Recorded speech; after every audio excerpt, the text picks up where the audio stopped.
So, should we start the afternoon session now? So I'm telling them, I don't worry at what time we start. So if we start from 2:10, I will go up to 4:10.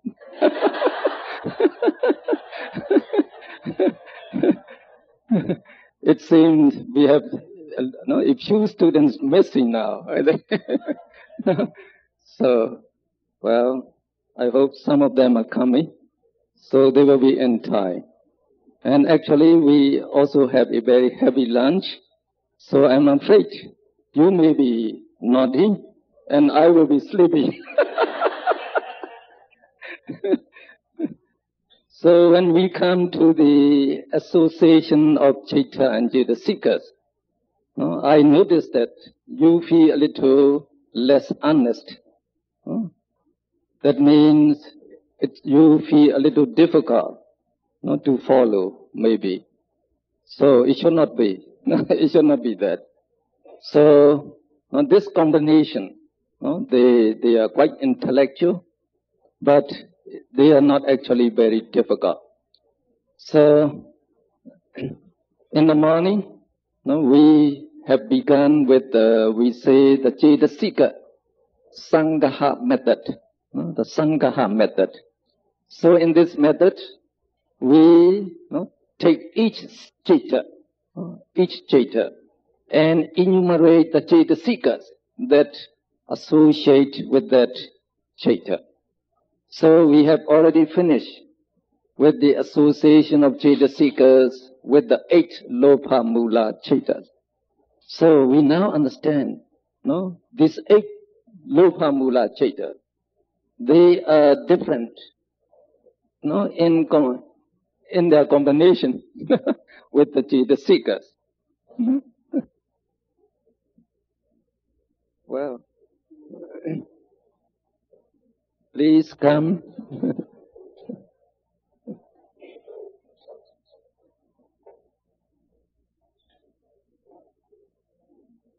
So we are glad to have 2 more monks.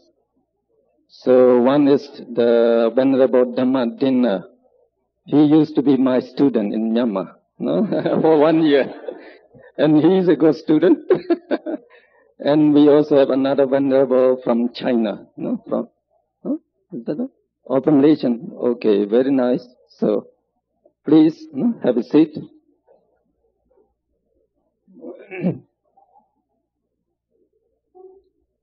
So this combination of citta and citta seekers, they are actually quite interesting. So try to understand. So if you don't understand what I already taught you previously, you will find it a little difficult to follow. But anyway, try to follow, try to understand.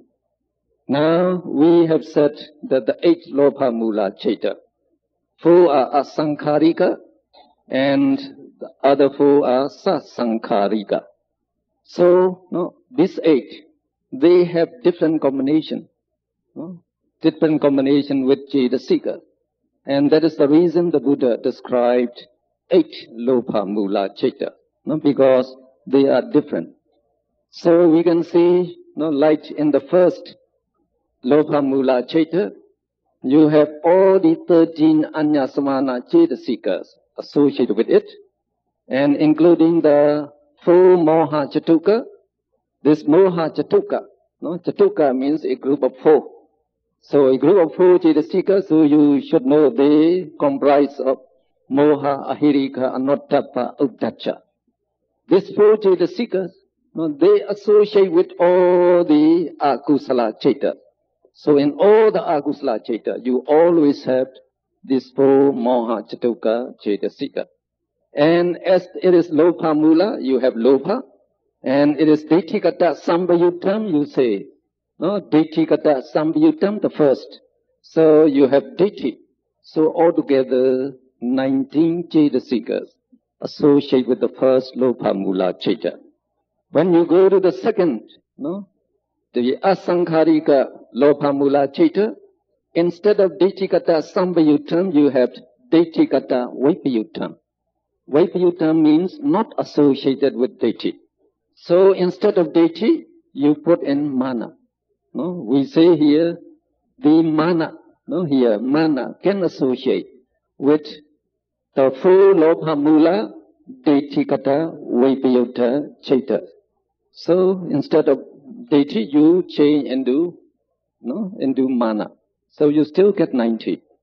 Then when you go to the next pair, the next two, so it becomes upekha sahagatam. So when you become upekha sahagatam, it is accompanied by neutral feeling. We say indifference, no joy. No, when you are having neutral feeling, no joy. So you subtract piti. No, from inyasamana, you subtract piti, one less. So instead of 19, you get 18. So when you go to the four sasankharika, now sasankharika means unprompted or not spontaneous. That means they are inactive. And they are inactive because tina meta are present with them. So you just add these two cetasika, tina and meta. So if you add two more here, you get 21 each here, and if you add two, the 18, you get 20. So these are the combination of the 8 lopa mula chaita. Now we can go to the 2 dosa mula chaita. So again you have to refer to the name first. So let's read the name of the 2 dosa mula chaita. How do you read? So this third symbol is called domanassa sahagatam patika sambayutam asankharikam ekam sasankharikam ekam. Now you have to know the meaning. So domanassa sahagatam accompanied by, no, sahagatam means accompanied by, domanassa, painful mental feeling or displeasure. So if you are having painful mental feeling at that time or displeasure, you don't have piti. So again here piti is subtracted from the anyasamana. Right? So you have domanassa sahagatam patika sambayutam. No? Patika sambayutam means associated with dosa. That patika and dosa are the same thing. So dosa is present. That means asankharika, it is spontaneous, unprompted, and sasankharika, it is prompted. So you can go here, you subtract piti from the 13 inyasamana, and you again have the moha chatuka.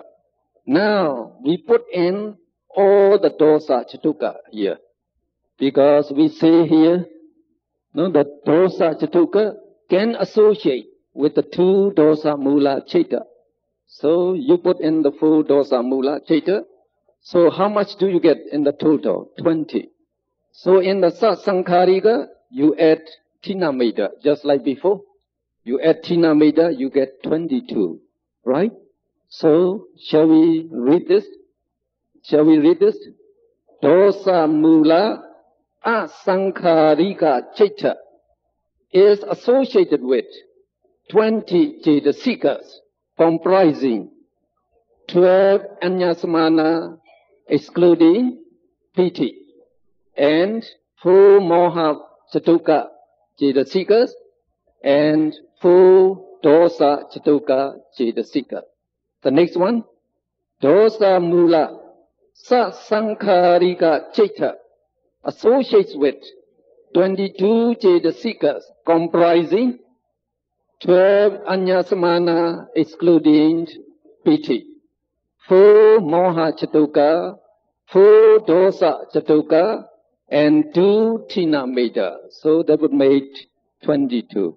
So you know how the 2 dosa mula chaitas is constituted. Now we can go to the 2 moha mula chaita. One is Vijikicca Sambayutta, and the other is Uddacha Sambayutta. See this. One is Vijikicca Sambayutta, and the other Uddacha Sambayutta. Both of them are, you give the negative sign. So they are Upekha Sahagatam. So when you say Upekha Sahagatam, they accompanied by indifference. So indifference means you have to subtract piti again. No piti there. No? And for the Vicikiccha Samyutta, we know that Adhimokkha cannot associate with Vicikiccha Samyutta. No? So you are referring to this. In the Vicikiccha Cetasika were not, no. Here, Adhimokkha. Where is Adhimokkha? Here. Adhimokkha do not associate it with the Vicikiccha Samyutta Citta. We explain to you Vicikiccha. No, you are having doubt. So your mind is wavering. So when your mind is wavering, you cannot make the decision whether it's good or bad. So Adhimokkha did not associate, with the Vicikiccha Samyutta Citta. And in both the Mohamula Citta, you subtract chanda. You subtract chanda. And that we also discussed already here. Chanda would not associate with the two Mohamula Citta. No? So one is having doubt and the other is restless. So they don't have the chanda with them. So, you get up to now, up to here.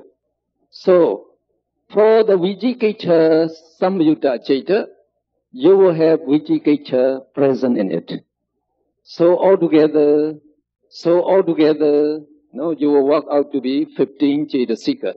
And also in Moha, Mula, Uddhacca Samyutta Citta, you are subtracting Piti Chanda from the 13 Anyasamana. So 11 Anyasamana Cetasika plus 4 Moha Cittuka, that also amount to 15. So can we read for the two Moha Mula Citta? So we can read Moha Mula Vicikiccha Samyutta Citta associates with 15 Cetasikas, namely, so you are subtracting 3 from the 13, so you say 10 Anyasamana Cetasikas excluding Adhimokkha, Piti and Chanda. Then you add 4 Moha Cittuka and Vicikiccha Cetasika. So you get the total to be 15. Now the next citta, Moha Mula Uddhacca Samyutta Citta associates with 15 Cetasikas, namely the 11 Anyasamana Cetasikas excluding Piti Chanda and 44 Moha Cittuka Cetasikas. So, it's alright with you now? So we finish the 12, the Akusala Cittas now. So, these are 12 Akusala Citta. They are associated with the Cetasikas. They should be associated with them. So very systematic, not at random. You cannot put in here this is. You have the reason for all of this. Now, we can go to the 18 Ahetuka Cittas. This group. The 18 Ahetuka Citta. Again, we take this, the 5 pairs. The first 5 pairs go, what do you call them? Dvi Pancha Vijnana Citta. And these Cittas associate only with the 7 Sabha Citta Sadharana Cetasika. So they have the least number of Cetasikas associated with them. Only with the 7 Sabha Citta Sadharana Cetasikas. Now since they are Ahetuka, that means rootless, no root. So when they are no root, you don't associate the Akusala Cetasikas or the Sovana Cetasikas because these contain the roots. Moha, Lobha, Dosa, these are the roots. So they don't associate with the rootless Citta. So very easy, just 7. 7 Sabha Citta Cetatika. Then the next is the Somanasa Santirana Citta. This one, the Somanasa Santirana Citta. Since it is Somanasa, it is accompanied by joy, so you have piti. So piti is present in this Citta. Piti is present. But in the Santirana, Virya and Chanda, are absent. And actually, you can subtract chanda from all the rootless chaita, because we already said here, no, the chanda does not associate with all the 18 ahituka chaita. No, these are just vipaka and kriya chaita. No, vipaka chaita, they arise with the the condition of karma. They arise with the condition of karma. And kriya, just functional. No, to do their function, they just arise when they are necessary. So they don't need chanda. So you can subtract chanda from all of these. So in Santirana, you subtract virya and chanda. So you have 11 anyasamana cetasikas associated with them. When you go to manodvara vachana, the manodvara vachana has a negative sign there, upekha. So if it is upekha, you know it is indifferent, so piti must be subtracted. And chanda is also absent, so you also have 11. When you go to hasitopada, it is the smiling. When you go to hasitopada, it is the smiling consciousness of arahats. It is somanasa. So piti is present. Only chanda is absent. So you get 12. 12. The anyasamana cetasikas to associate with them. And the rest, the remaining, now you have already taken 13 citas. The remaining 5 citas are 2 upekha santirana and 3 manodhatu. So you have a new word here, manodhatu. Mind element, we say. Mano is mind. Dhatu is element, the mind element. So the remaining 5 citas from this chart of citas, they are now that there's 2 sampatichana, and you have 3 santirana. And so these are the 5. The somanasa santirana has already taken. So 2 sampatichana, 2 santirana, and pancha dvara vachana. Now what remains? So here we say, here, 2 upekha santirana. So you have the 2 upekha santirana. Now the 2 sampatichana and pancha dvara vachana, these 3 citas are called manodhatu. So you have to take note of that. They are called manodhatu, the mind element. So these 5 citas, they associate only with 10 anyasamana cetasikas, excluding virya, piti, chanda. So let's read for this group. The 10 pancha vijnana citas associate only with 7 sabhaceta sadharana cetasika. And somanasa santirana ceta associates with 11 anyasamana cetasikas, excluding virya, chanda. Manodvara vachana ceta associates with 11 anyasamana cetasikas, excluding piti, chanda. Hasitopada associates with 12 anyasamana cetasikas, excluding chanda. And the 2 upekha santirana ceta and 3 manodhatu, these 5 ceta associate with 10 anyasamana cetasikas, excluding virya, piti, chanda. So, does it sound alright? Well, so long the chart is there, so you can just read the chart. If you understand this, there's enough.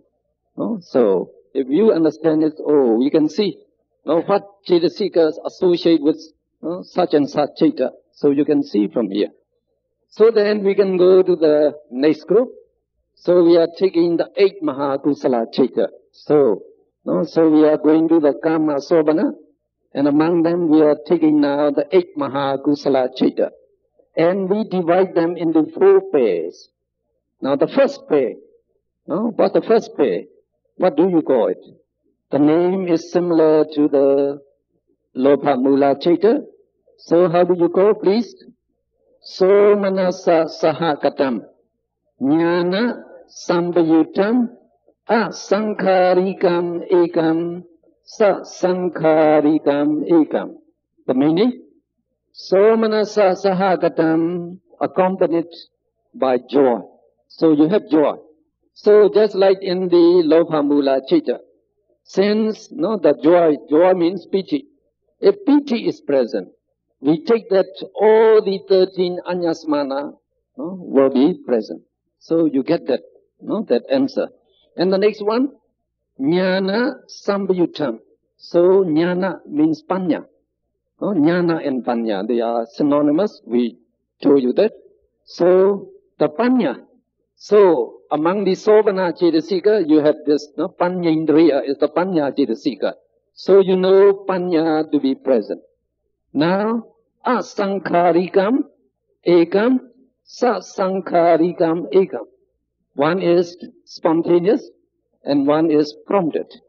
From that, you don't get any indication of cetasika. Here in the kusala ceta, because they are sasankharika, you cannot add tina metta to them. Because tina metta belong to the akusala cetasika. This akusala cetasika, they would not associate with the sovana ceta. These are all sovana, beautiful one. So they don't associate with tina metta. So you don't put in tina metta. Now, all the akusala cetasika will not associate with the sovana citta. Remember, these two groups, 12 akusala, 18 ahituka, the 30. These 30, they are called asovana. Here you have the asovana. They are the 30. So all the remaining, they are sovana. Beautiful. So in this citta, you exclude all the akusala cetasika. They will not associate. Now, from the name, we know that all Inyasamana cetasika will be present and Panya will be present. Now, what do you know more? So, how about Sovana Sadharana? What does it mean? Sovana Sadharana? Sovana Sadharana means they associate with all Sovana Chaita. You have already said that. So you will put in this 19 Sovana Cetasika in all these Sovana Chaita. They were always present. So what you have to consider now is the two groups, Vidati and Apamanya. Will they associate with this Chaita? So if you refer to this first chapter, we say the Vidati and Apamanya, they associate with Mahakusala Chaitas, intermittently and individually. We have done that in the morning. So if they can associate with Mahakusala Chaita, you just take it that they associate. So here we take both these groups to be present. So you get all the 25 Sovana Cetasika plus 13 Anyasamana, so you get 38. For the first pair. The Mahakusala Patama Dvi. Patama Dvi means the first pair. So here is the question. The first pair, you say one is Asankharikam Ekam and the other is Sasankharikam Ekam. Now you differentiate them as two Chaita. One is Asankharika, the other is Sasankharika. But when you look at the Cetasikas that associate with them, you say the associate Cetasikas are the same. Association, the combination with Cetasika are the same. Why do you differentiate it as Asankharika and Sasankharika? That should be the question. That should be the question. Now I am asking you that question now. So why? Why do you make it different? So I think some of you could answer it. So it depends on the activity of Chaitana. Chaitana, volition. In Asankharika, Chaitana is active. Volitionally active, we say. So Asankharika is volitionally more active than the Sasankharika. And because of that, we differentiate them.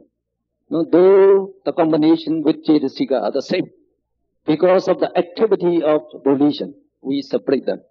Because when they bear result, the results are very different. No, when you have the asankharika, no, the results are very great, and the result would come very early.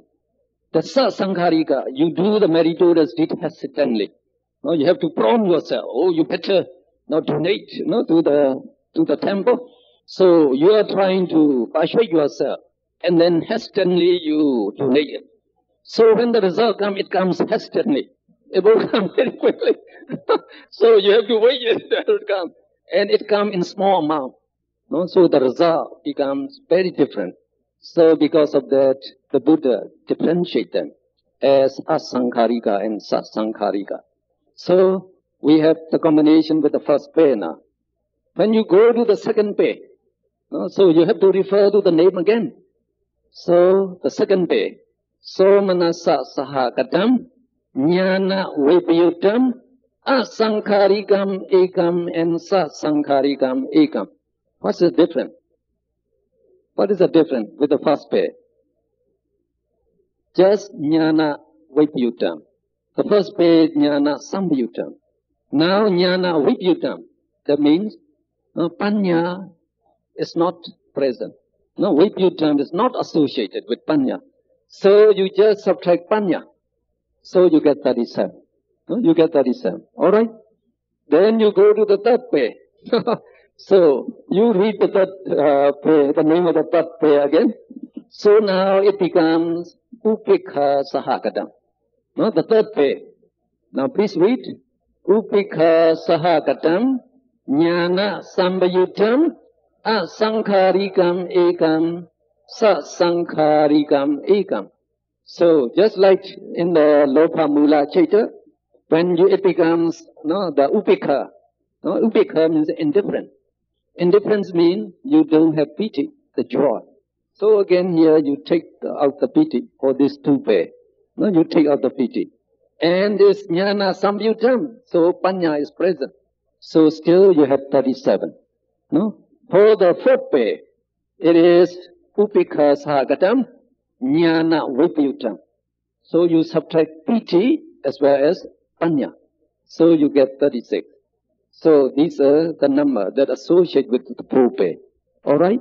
So let's read the chart now. We can read the chart now. You are becoming expert now with reading this.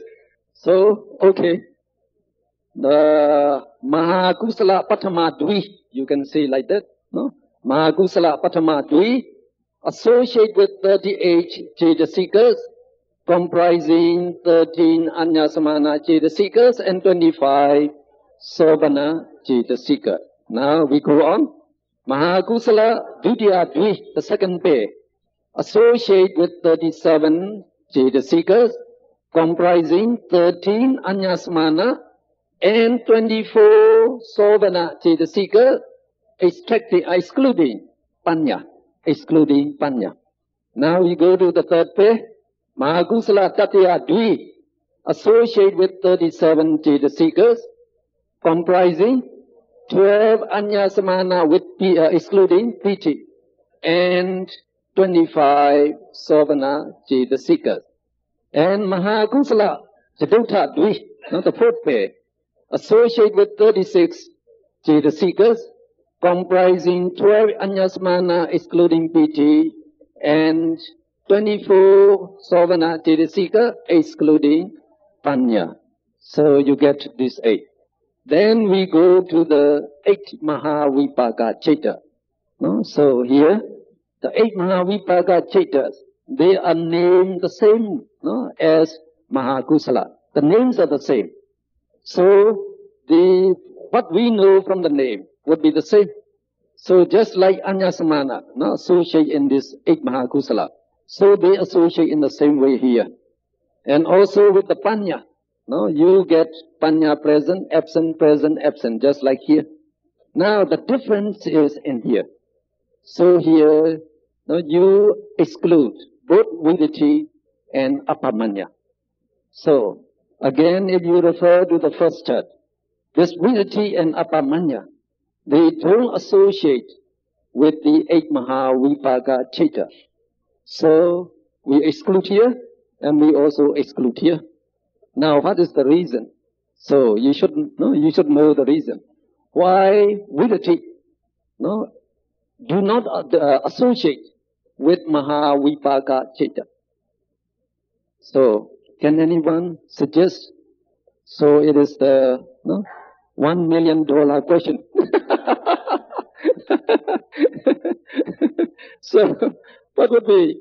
Now remember, Mahavipaka, Vipaka, resultant Chitta, they arise because of the Kusala Karma.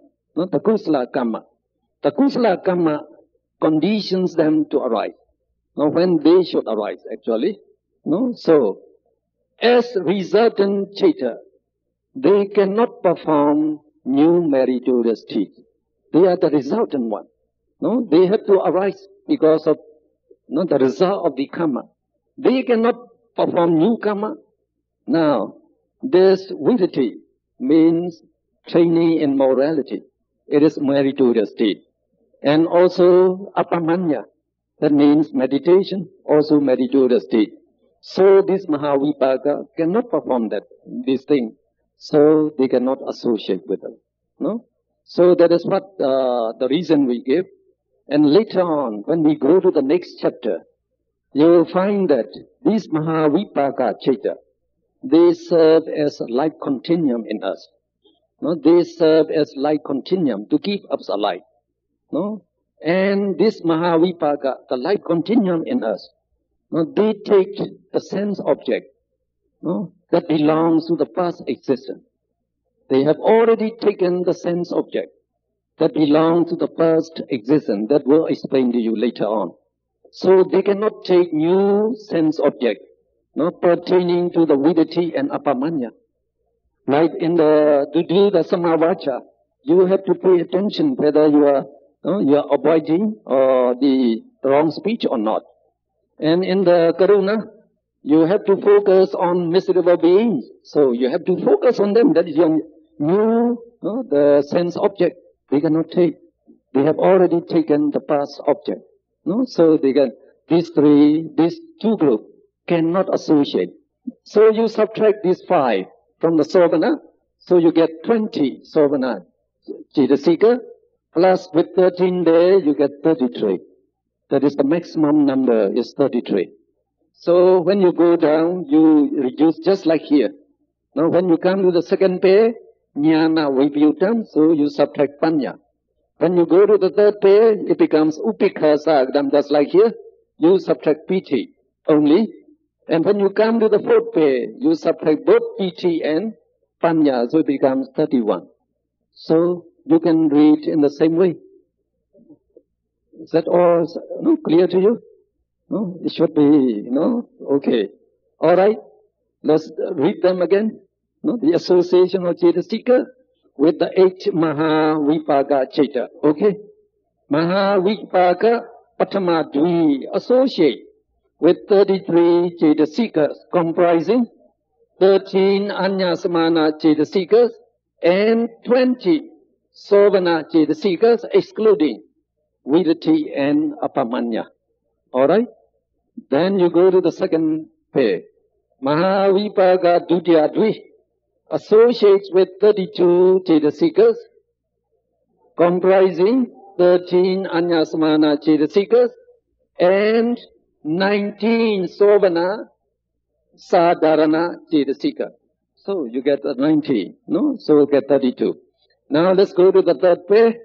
Mahavipaka Tatyadvi associates with 32 Cetasikas comprising 12 Anyasamana excluding Piti.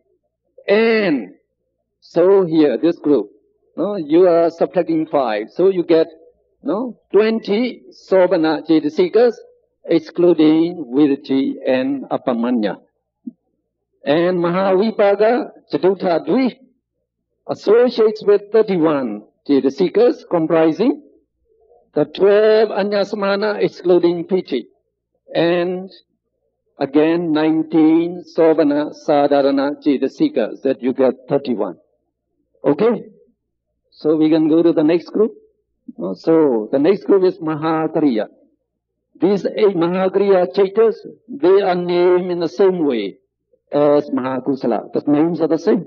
Again, the names are the same. So, the Anyasmana Cetasikas and the Sovana Sadharana and the Panya, will associate just like in the Mahakusala. Now, what is the difference? Here, we exclude Virati, but we put in Apamanya. We put in Apamanya. Now, the reason can we find here? So, here, Virati, we say they do not associate with Mahakriya. They don't associate with Mahakriya. We give the reason in your book. Now, we say the Virati are Kusala Dhamma. They are Kusala Dhamma. It belongs to meritorious state. Whereas Mahakriya, they are Abhyagata Dhamma. Abhyagata means the Kriya and Vipaka Chaita are called Abhyagata Dhamma. And Abhyagata means they don't have karmic properties. This Kriya Chaita and Vipaka Chaita, they don't have karmic properties. The Vipaka, they are resultant of karma. So they don't perform any new karma, no karma properties. And also this Kriya Chaita, the Kriya Chaitas now, they are just functional. They arise and then they dissolve. So they don't leave any karmic properties. So these Arahats, they don't form new karma. Arahat, they don't form new karma. So we say the Virati, do not associate with the Mahakriya Chaita. Now the two Apamanya, they associate with Mahakriya Chaita because Arahats also perform meditation on compassion and the sympathetic joy. So, we put in the Apamanya. You exclude only the Virati. So, if you exclude the Virati, you get 22 Sovana Cetasikas. If you combine that with 13, you get the total number to be 35. You get 35 here. So you subtract, here Panya present, here Panya is absent. Panya present but Piti absent. And both Panya and Piti absent, just like here. So we can again read the chart. The 8 Mahakriya Patamadvi associates with 35 Cetasikas comprising 13 Anyasamana and you are subtracting 3. 22 Sovana Cetasikas excluding the 3 Virati. Then you can go to the second page. Mahakriya Dutya Dvi associates with 34 Cetasikas comprising 13 Anyasamana and how many? So you have the 2 Apamanya and 90 Sovana, 21. 21 Sovana, Cetasika, excluding Virati and Panya. Virati and Panya. Now the next page, Mahakriya Tatya Dvi associate with 34 Cetasikas comprising 12 Anyasamana, excluding Piti. And now you are excluding only the Virati. So 22 Sovana Cetasikas excluding Virati. And the next one, Mahakriya Chatutha Dvi associate with 33 Cetasikas comprising 12 Anyasamana excluding Piti. And 21. How do you get? Again 21. The Sovana Cetasikas excluding Virati and Panya. So, it's alright up to now? So, I hope you don't get lost. So once you understand now, it's alright. It goes on like that. Now, when you come to Mahekata, remember these Mahekata Chaita. Mahekata. They are the Jhana Chaita. The Jhana Chaita. So when you come to the Jhana Chaita, you have to be aware of the Jhana factors. Vitakka, Vichara, Piti, Sukha, Ekagata. They are the Jhana Chaita. So we classify the jhana chaittas according to the first jhana, second jhana, third jhana, fourth jhana, and fifth jhana. So we have the numbers here, just like we have the numbers here. The same thing. The 27 hekata comprise of 3 first jhana, 3 second jhana, and 15 fifth jhana. The same thing. So in the first jhana, since all the jhana factors are present, you can take all the anyasmana cetasikas to be present. So it is logical. So you don't exclude any, because all the jhana factors are present there. Okay? Now when you go to the second jhana, you subtract vitaka. We know vitaka is eliminated. So when you go to the third jhana, you subtract vitaka and vichara. Then you go to the fourth jhana, so you subtract vitaka, vichara and piti. Then you go to the fifth jhana, you subtract vitaka, vichara and piti, just like before. But by changing the somanasa into upekha, somanasa, the sukha into upekha, you are not subtracting any cetasika. Sukha is vedana cetasika. Upekha is vedana cetasika. Vedana cetasika must be present in all citta. So you cannot subtract anymore. But these two cittas are not the same. The Jatuta jhana and Panchama jhana, the fourth and the fifth jhana. Then you find that the cetasikas would be the same. The cetasika would be the same. But we say they are different jhana. Why? So again another question. Or you lost track now. What I mean? So you understand? When you go to the fifth jhana, you eliminate sukha and you put in upekha, we say. Upekha, ekagata, sahagatam.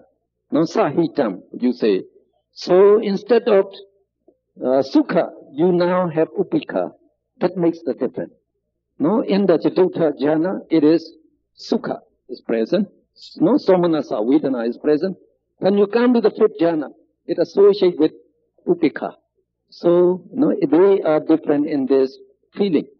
And in the remaining thing, they are the same. Okay? So, if you know that, we know how anyasmana associate with the jhana factors.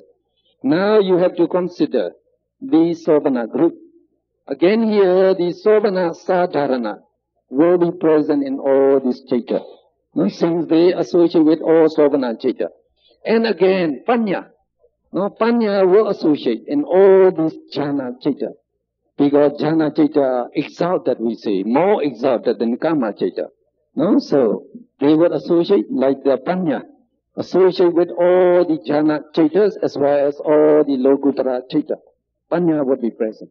Now, the question is, how about viditi and apamanya? What they associate with this jhana citta? That is your question. So what do you say here? Here, you subtract viditi, just like before. And you put in panya up to the fourth jhana. The apamanya. You put apamanya up to the fourth jhana. When you come to the fifth jhana, you also subtract apamanya. You know the reason for that? I better answer for you, I think.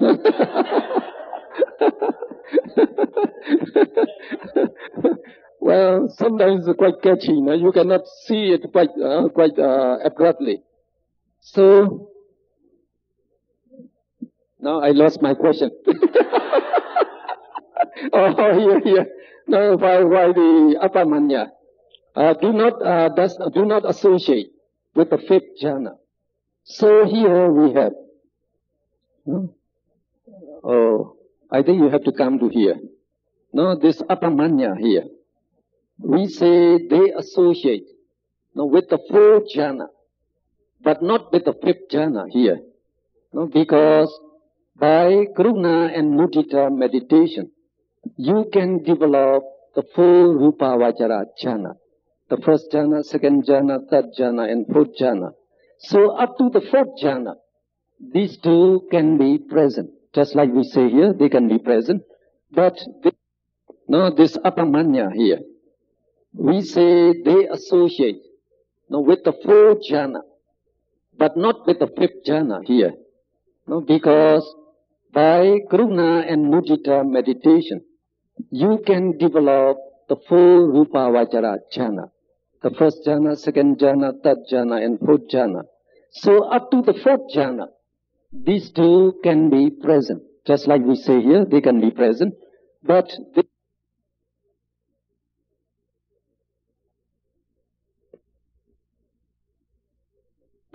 is associated with upekha. That upekha is cannot be together with karuna and mudita. They associate only with somanasa here. So is the reason here. So you put in the apamanya up to the fourth jhana. When you come to the fifth jhana, you also subtract it. Okay, can we read? Can we read? The three mahakata patama jhana chitta associate with 35 cetasikas, comprising 13 anyasamana cetasikas and 22 sovana cetasikas, excluding vidati. Excluding vidati. Now we can go to the next. The three mahakata dutiya jhana cetas associate with 34 cetasikas, comprising 12 anyasamana, excluding vitaka, and again 22 sovana cetasika, excluding vidati. So on this side they will be the same. You are changing only this side, subtracting the jhana factors. Now we come to the third jhana now. Mahakata Tatiya jhana, the three cetas. They associate with 33 cetasikas, comprising 11 anyasamana cetasikas, excluding vitaka and vichara, plus the 22 sovana cetasikas, excluding vidati. Then you go to the fourth, the three mahakata chatutha jhana associate with 32 cetasikas, comprising the 10 anyasamana, excluding vitaka, vichara, and piti, and 22 sovana cetasikas, excluding vidati. Now we come to the fifth jhana, mahakata, the fifth jhana. The number is 15. So these 15 ceta, they associate with 30 cetasikas, comprising 10 anyasamana, excluding vitaka, vichara, piti. And so you are having only 20 here. 20 sovana cetasikas, excluding vidati and apamanya. Then we go to the last group now. The lokuttara. They are also the jhana ceta. They comprise 8 each. Just like given here, the lokuttara ceta, the 40. They are made up of the 4 first jhana here, so 8 first jhana, 8 second jhana, so 8 each here. So you subtract the jhana factor just like here, the same thing. So this portion is the same thing. Now when you come to here, so it seems you reverse now.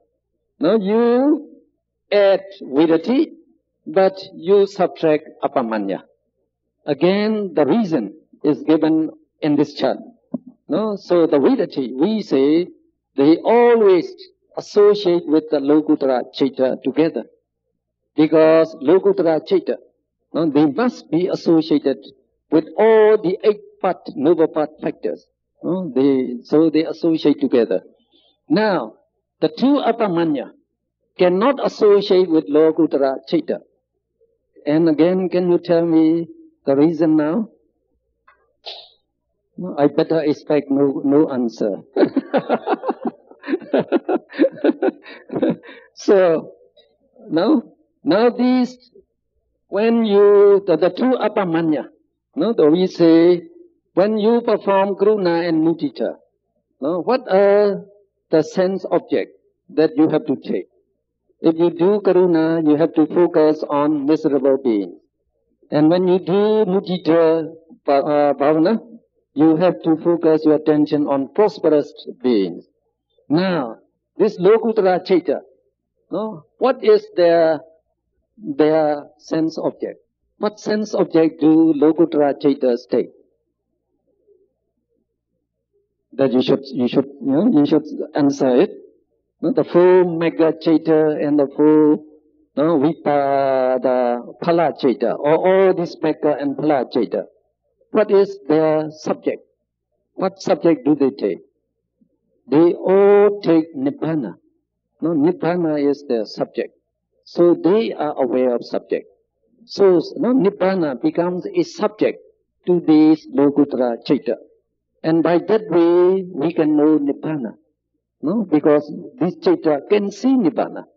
So they take Nibbana as their object, as their object. So if they focus on Nibbana, they cannot take another object, like the miserable being. No, they won't take that. So apamanya should be excluded. So if you exclude only 2, you have 23 sovana.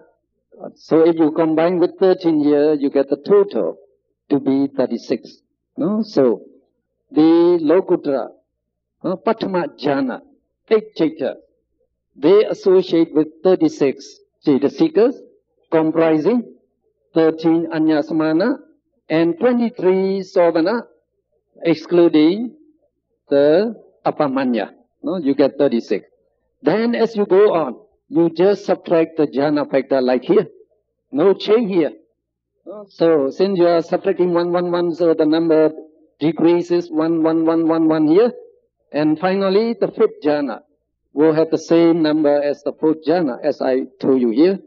But they are different, no, in their feeling. One is somanassa and the other is upekha. No, the 5th jhana is upekha. The 4th jhana is somanassa. So we enumerate all the Citta seekers, no, that can associate with all the Citta. So, no, what do you think? No, no, no, that the Buddha can, no, he expound this Abhidhamma Pitaka. No, he said, oh, this Citta, no, associate with this Citta seeker. So just imagine, would that be easy? No, would that be easy? Now we learn from Abhidhamma, no, in one snap of the hand, or in one wing. No, why use wing there? No, 1 billion, more than 1 trillion Citta can arise and dissolve. So, that number, just in one snap. No, 1 trillion, that means 1,000 billion Citta arise and dissolve. How can we see them? No, so fast, so many. No, the 1,000 billion, no, arise and dissolve, already gone. How can you know, oh, this Citta is associated with subsequent change? This Citta is associated with this change. No, how can we know? No, that you can see is the most difficult thing. No, it's the most difficult thing. So they say, the water from many rivers, they flow into the ocean. Now you take, a cup of water from the deep ocean.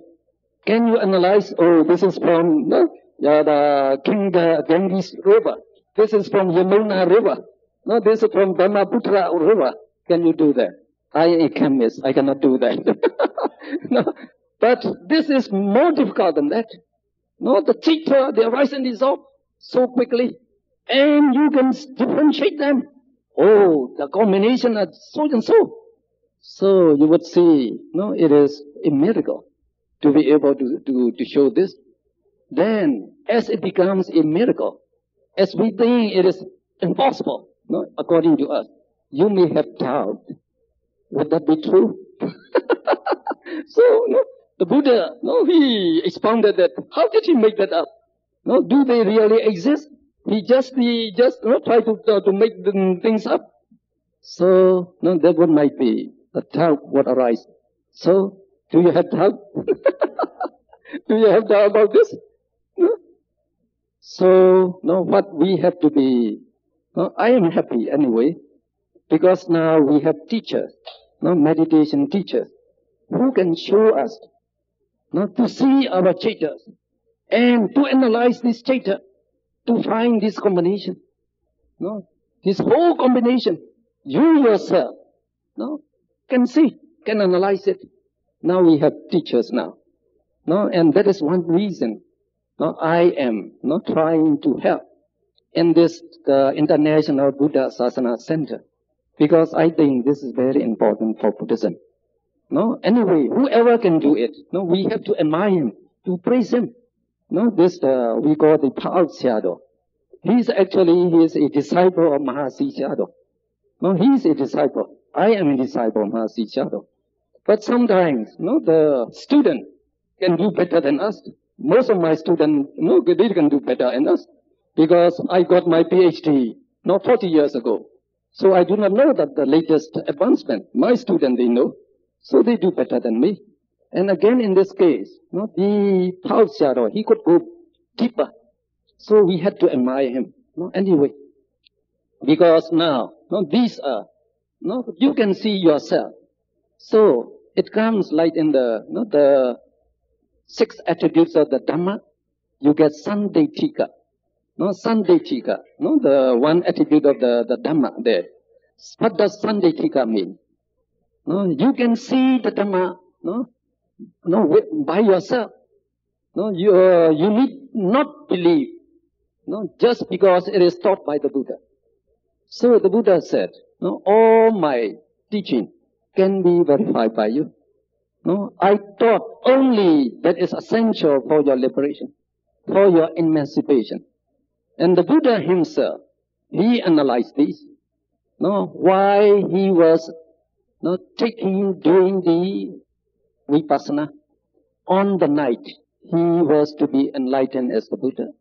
No, so if you look at the life of the Buddha there, how he attained Mega and Phala, and finally the omniscience, we call Sappanyutta Jnana. So he Phala, and finally the omniscience, we call Sappanyutta Jnana. So he performed. No, in the chronicle, in the Buddhist literature, no, very, very great Vipassana meditation. We call Mahavajira, no, Vipassana, the Buddha did. Because his mind is very powerful. No, at that time, he already developed the Abhidhamma, no, the Abhidhamma, the supernormal power. He already possessed Pubbeni Vasanusati, by which he could see all his past existences. And when he saw his past existences, he could see in terms of Nama and Rupa. No, this Nama and Rupa, no, they arise and dissolve. And in the midnight, he developed the Pachaku, we say the divine eye. So when you got the divine eye, you can see all the 31 planes of existence. You can see all the beings, no, living in these 31 planes. And when you get the Dipachaku, no, with that strong the concentration there, now you can find out the reason. No, the Buddha, what the Buddha did there. Now these Deva, no, the Deva, oh, they enjoy so much, no, the luxury. How did they get that? What is the reason? So he tried to find out the reason, and he found the karma, no, the good karma that give rise to this existence. And those miserable beings, why they have to be so much miserable? So he tried to find the answer. So we call that Yatha Kamubhaga Abhinya. Yatha Kamubhaga Abhinya. Once you get the divine eye, you can get this, no, this power also. So he knew the bad karma that give rise to the woeful existences. So in the last watch, no, he was able to reason the doctrine of dependent arising. No, because he already saw this karma, and he could see the various existence of himself and others. No, so he could see that. So he tried to find the reason why these creatures are born, no, one existence after another. And at that time, he developed this dependent arising. No, so just today, while we have lunch, no, the president told me, no, some people say Abhidhamma is not the teaching of the Buddha. No, so they did not know, no, the whole thing. Actually, this Abhidhamma, is already discovered by Buddha on the night he is going to be enlightened there. He saw all these things. No, he saw all these things. You must see all these things in order to know the cause-effect relation of dependent arising. You have to know this. Otherwise, you can't do that in detail. You can do it. So the Buddha already knew that. So when he performed the Vipassana, no, his divine eye can see 100,000 crore world cycle. No, 1,000, no, 1,000 crore, they say. So, no, he could see all the beings in these 1,000 crore universes. So all these beings are, they are reborn again according to that dependent arising. So there, when he did Vipassana, he contemplated all the 12 links of dependent arising. Avijja paccaya sankhara, sankhara paccaya vijnana. And that you are going to study in detail in this Abhidhamma in the 8th chapter. So that will be next year. No? Well, I just like to mention you, these are known by the Buddha. Even when he was not a Buddha yet. No? Even when he was not a Buddha. He didn't become Buddha yet. Why he doing the Vipassana? No? Only after he attained the 4 megas and the 4 fruition, the plat, he became Arahat. So when you become Arahat, you can eliminate all the defilements from your mind. Your mind becomes totally pure at that time. Only at that time. No, all the, we call the parami, the 10 perfections that he had performed for so many existences. That meritorious deed. Now, give them the result to get Sappanyutta Jnana. Only then he became a fully enlightened Buddha. So you should know the cause here. No, so he got this omniscient. No, omniscient. No, just easily. It's not that. No, you have to do this thing. So as the Buddha have done this, no, you can see this too. So in our International Meditation Center now, there are many people who could develop the right concentration. Then you can see. No, you can look into your body to see your chaitas and to analyze the chaita and to see you have this combination. No, very wonderful. Some of the meditators, they didn't know anything about Abhidhamma. No, some are. They are just ordinary like teachers. No, they came to meditate. I questioned them. No, did they really see this combination? They can see. They could see. So we had even I think people from Malaysia. And just because before I came here, there is a Malaysian. A Malaysian, he's very young. Just about 25 years old, I think. So when I visited the Power Center, he was meditating. So the teacher said, oh, this person is very bright. Very bright. So, he could develop the 8th jhana very easily. So, the teacher taught him the 10 kasina. So when you get with Anapana, if you can develop the 4th jhana, you can easily proceed to the 9th jhana on all the 10 kasina. He could do that very quickly, this young man. So then after you get the right concentration, then you analyze your body. To see all the rupas, the detailed rupa. So you will see later on. Again, that will be next year. That you analyze the body in detail to find out all those rupa that make up those rupa kalapa. And this young man, he could do that, I think, in 1 week. Less than 1 week, he could do that. And the teacher, the airport is coming. So I think he was left behind there. He would proceed on meditation. So we have many persons like that. Who could see this thing? So you might ask, how can that be? You said, in just 1 week, 1,000 billion chaitas arise in itself. Who could see that? So you will find the answer in the next chapter. Okay. So now we have to consider a new topic. So all these combinations and how to read them are given in your Abhidhamma book. So you can read them. So now what we have done is we get to page 96 now. What we have read. We come to page 96 now. So in the middle of the page there, you have a topic there, Niyata yogis and Aniyata yogis. Well, we can read together. So to make you alert too, no? Otherwise, no, I would be the only one. Okay, we'll read together. Now, of the 52 Cetasikas, 41 are called Niyata yogis, fixed Cetasika. No? So here you can see Niyata means fixed. Yogis, they implies Cetasikas. Now we go on. And the remaining 11 are called Aniyata yogis, unfixed Cetasika. So Niyata is fixed and Aniyata unfixed. Now, please read on.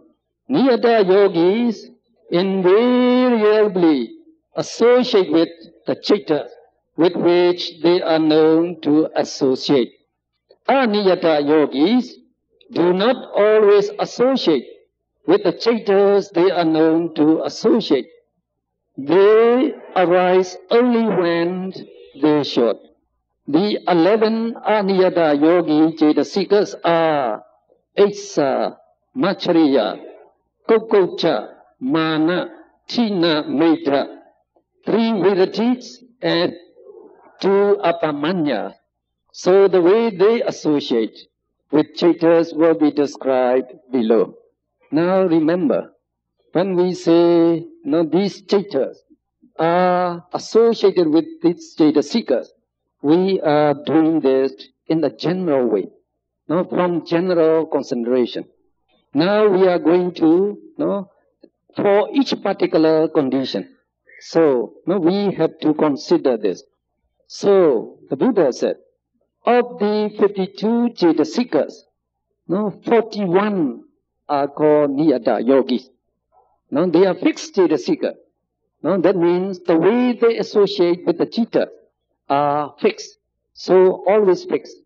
So if you say, in this citta, these Cetasikas are present, they will be always present whenever these cittas arise. But there are 11, they say, which are Aniyata yogi, unfixed. The way they associate is unfixed. And that 11, you can see them better from here. Now these 11 consists of these 3 from the dosa chatuka, Esa, Machariya, Kokocha, and you had Mana and Tinameta. So there are 6 here. From Akusala Cetasika you have 6, and from the Sovana Cetasika you have 5. That is 3 Virati and 2 Apamanya. 5 and 6 here.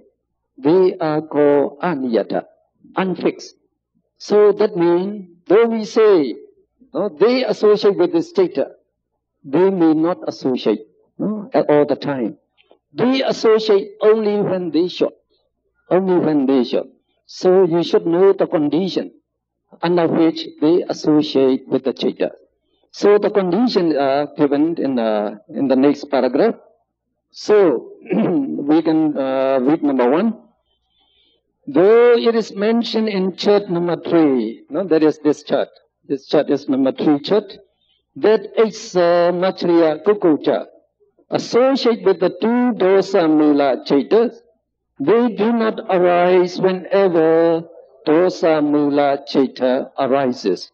So we say just in general here, we say all the dosa chituka associate with the 2 dosa mula citta. So we just take here. And the same thing when you come to the 2 dosa mula cittas here, you say all the 4 dosa chituka associate with them. But now we know Esa, Machariya, Kokocha they would not always associate with dosa mula citta. Okay? Now, how they associate is given in the next paragraph. So we can continue on the next page. Asa arises only when one envies others' success or prosperity. Otherwise, it does not. So this asa is jealousy or envy, we say.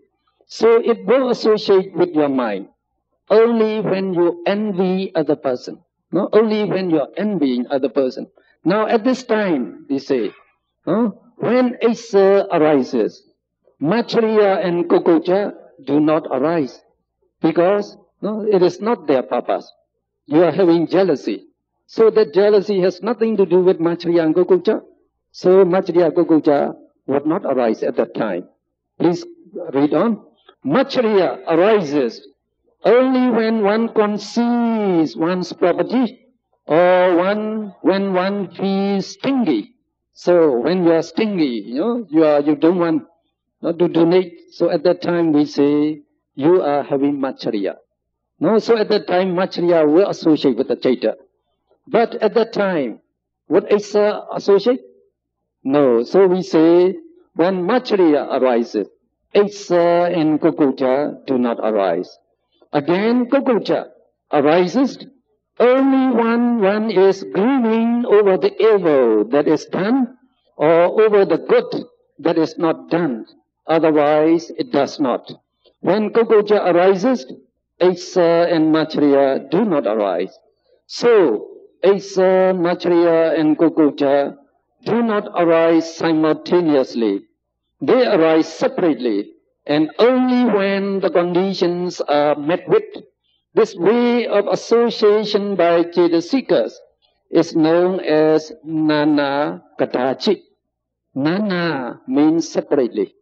No, Katachi means they associate only when they should. No, when they should. So that is the way they associate with Citta is called Nana Katachi way. We say the Nana Katachi way. So with this guideline, you know how they associate with the Citta.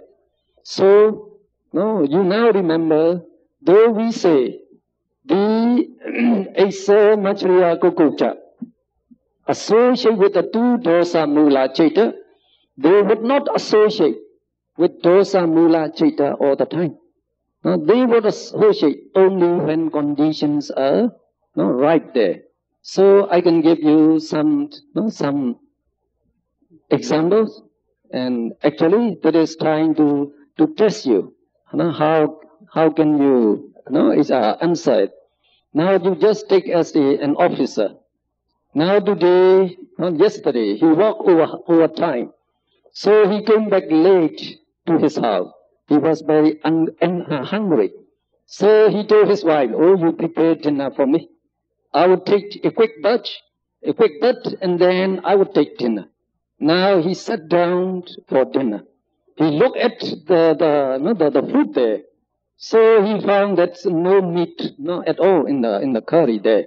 Among the curry there, no meat, just some vegetable and some soup there, and some, like in Myanmar we use the fish paste and the green vegetable. We call it tosia. So just that, very plain, very plain. So he has been very hungry.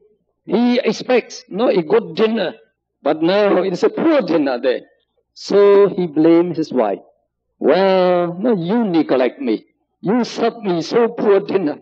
So at that time, what would be his citta? So what would be his citta at that time?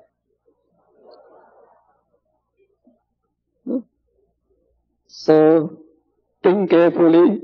It should be one of the citta among these. One of the citta among these. So he is not happy with the food. He is not satisfied with the food. So what do you get? You get upset there. Actually he was annoyed or he was angry, you want to say. So what will be the citta? Dosa mula citta. And you should name it fully to get the 4 marks in examination. Now, what is the full name then? There are 2 dosa mula citta. Now, would that be asankharika or sasankharika? Asankharika is spontaneous one. So what would be the name? So you just give the name just like here.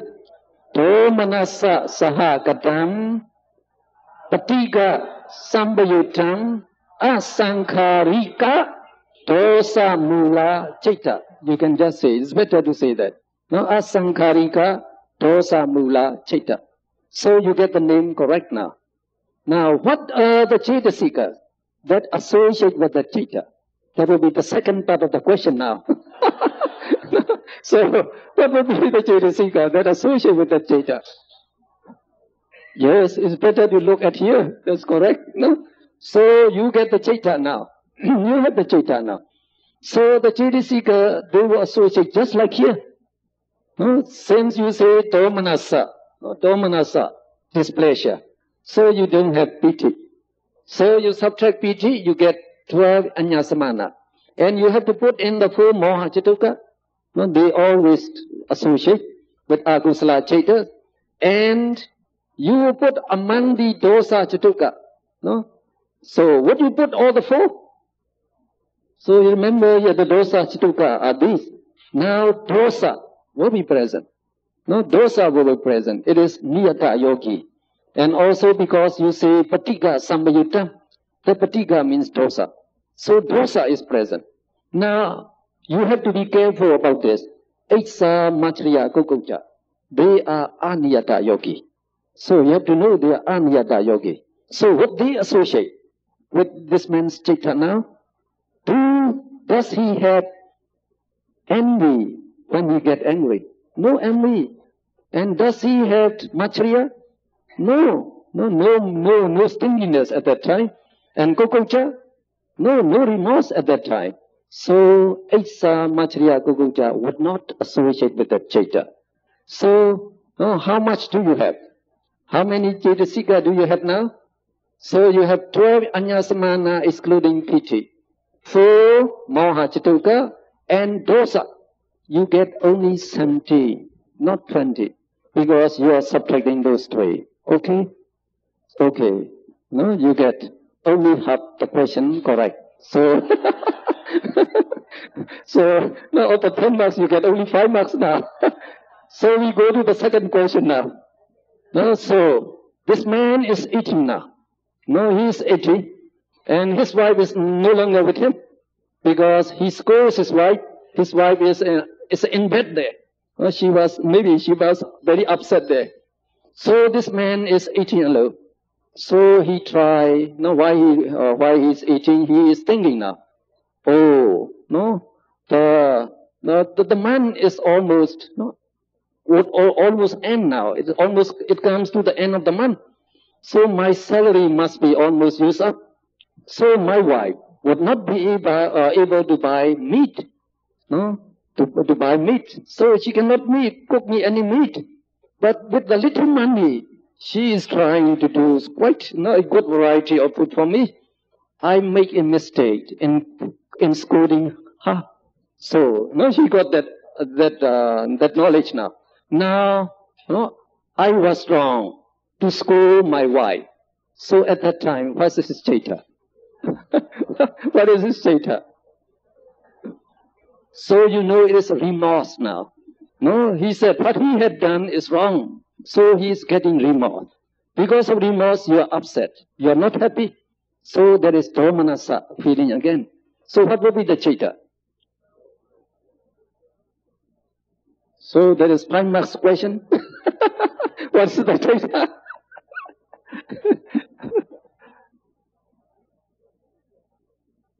Well, someone should volunteer.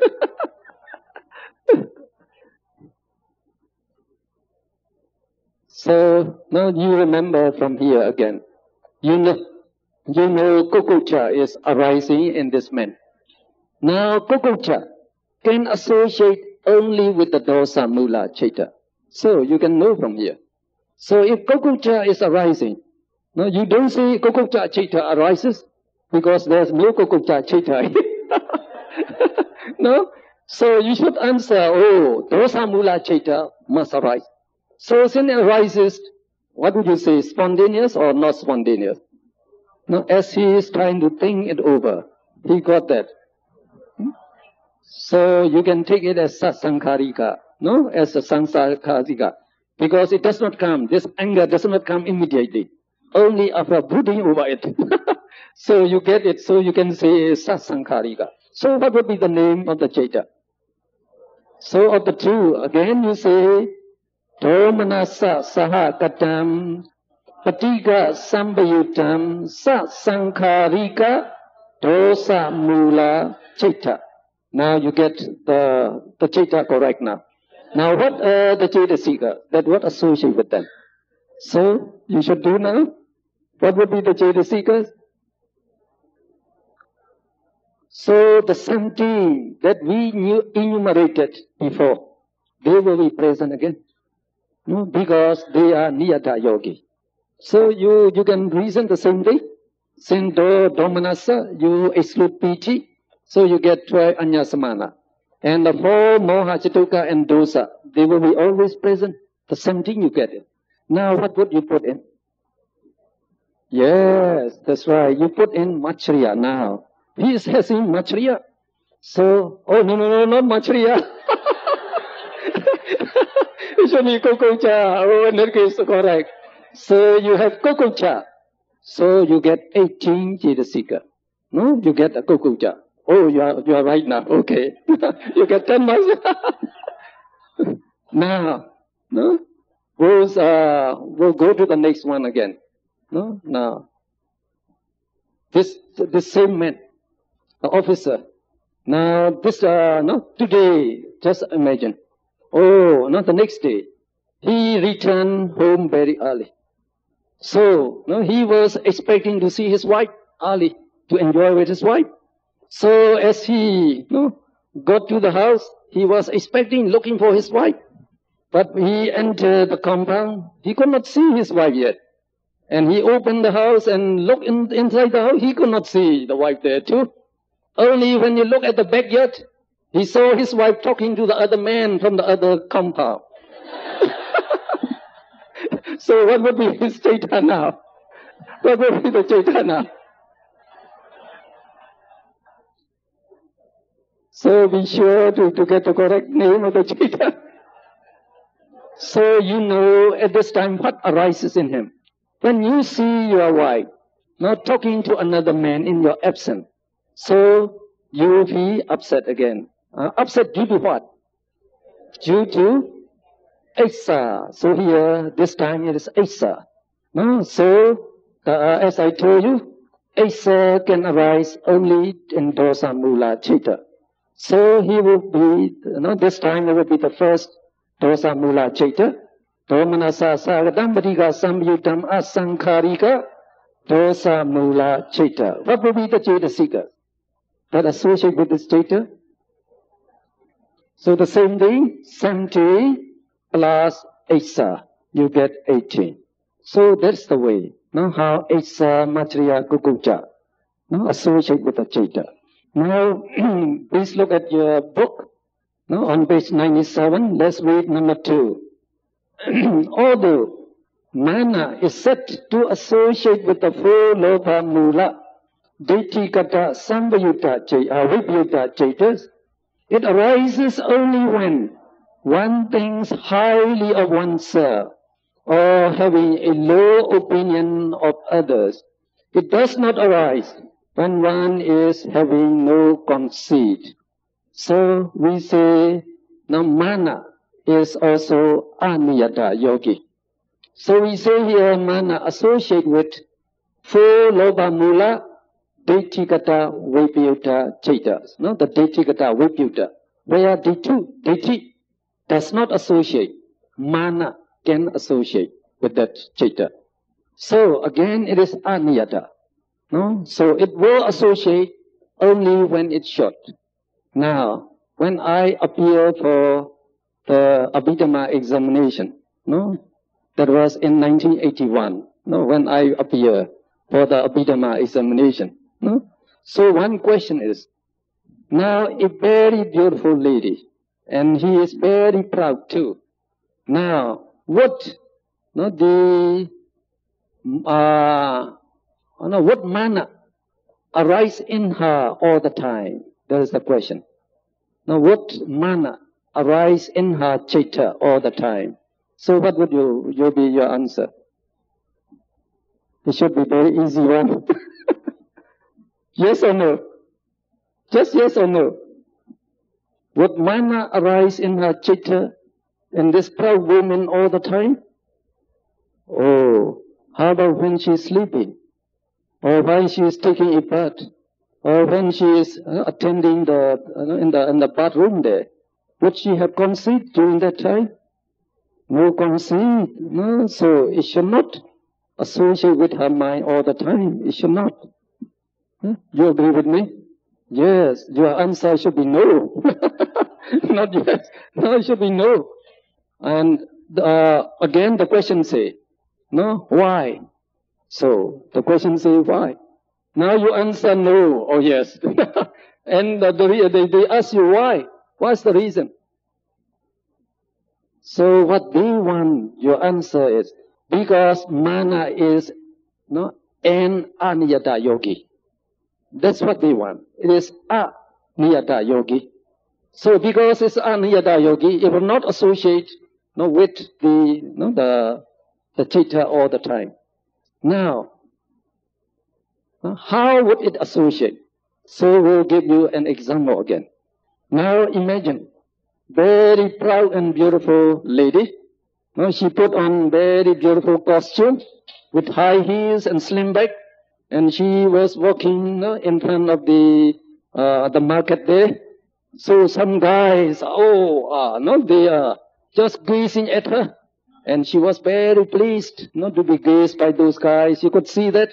So she walked very proudly in front of them. So at that time, what would be her citta? What would be her citta then? So she walks very, proudly, we say, in front of them. So you could see at this time, mana is present in her. So if mana is present, what would be the citta? Yes? Yes? What is that? So, just like you have to come to here again, the mana can associate only with the full lobha mula, ditthikata, vipayutta, citta. So, as you know now, mana is present. What would be the citta? So, the citta would be one of these. So, you could say it is lobha mula, ditthikata, vipayutta, citta. No, you get such answer now. That's what you mean, I say. No? So, if that is correct. Now you have to get the full meaning. There are four ditthikata, vipayutta, citta. Which one? No, which one? So she's happily, proudly and happily walking. So it is somanasa sagatam. Ditthikata, vipayuttam, asankharika or sasankharika? Asankharika citta. So asankharika lobha mula citta. Okay, you get the name of the citta now. What would be the cetasika that associate with that? So that's right, you can refer to this chart. When you are not skillful yet, you have to use this chart. Very helpful. Now when you become skillful, you don't need the chart. You can, by reasoning, you can know it. Now we say it is the somanasa sahagatam. Somanasa sahagatam. So you know somanasa is accompanied by joy. So piti is present. So piti is present, then you take 13 anyasmanas to be present. Then the four moha chatuka, again it will be present. Then is lobha mula citta, lobha will be present. So you know up to that. Now you say it is ditthikata vipayutta. So ditti cannot be present. So if ditti cannot be present, what will be present? Mana will be present. So how many cetasika do you have? 19. As given by this second citta here. The same thing. You get 19. 30 anyasmana, 4 moha mula, moha chatuka, lobha and mana. 19 cetasika. Then you are correct. So let's read number 3. Although Tina and Metta are said to associate with the 5 akusala sasankharika citas. They associate with these citas only when these citas and their concomitants are dull, inert, morbid. Otherwise, they do not arise. So we say here, no, you refer to this jet, Tina Metta. Where are they? Here. Tina Metta associate with akusala sasankharika citta. 5 of them. 4 are lopa mula sasankharika citta and 1 dosa mula sasankharika citta. So though we say Tina Metta, no, associate with this sasankharika citta, like we say here, they would not always associate. They would associate only when they should. That is, when the mind is really dull and morbid and inactive. Only then, no, they would associate. She got, no, you said, Daitikata Vipyuta Lopa Mula Citta. And we found that mana is present with her citta, right? Just now we did that. Now there can be cases where when you have the Daitikata Vipyuta Lopa Mula Cittas with no mana. Now for example, no, there's a man, say, no, he is very poor. Now when he woke up in the morning, he found his children to be crying, to be weeping. So he asked his wife, what's the matter with the children? Oh, these children, they didn't have any food, not last night. So without dinner, they have to go to sleep. But this morning too, we have no rice, not to cook. So they are very hungry, so they are crying. So this poor man, no, he had to find some money, not to buy rice. So, no, he went out to the market. He walked around the vegetable market there. He is trying to find who would ask him to carry the things. So he would get some money, and with that money he would buy rice and cook for the children. So he's walking around and around, but nobody hired him. So he didn't get any money yet. So while he was walking, now at one place, a lady was chatting with the shopper, with the shop owner there, leaving her past, no, on the other side there. So while he walked around, he could see the past there. Oh, it's better I took it. No, so he would like to take it. But no, his God will check him. You don't take it. If you take it, it is stolen. So if you are caught, no, you'll be in trouble. So even if you are not caught, it is immoral. No, so you should not do it. But the bad teacher again asked him, you better take it. No, your children are crying, weeping there. So there's no way to solve this situation. You better take it. So he took it. So as he walked there, he took it. What is the cheetah when he took it?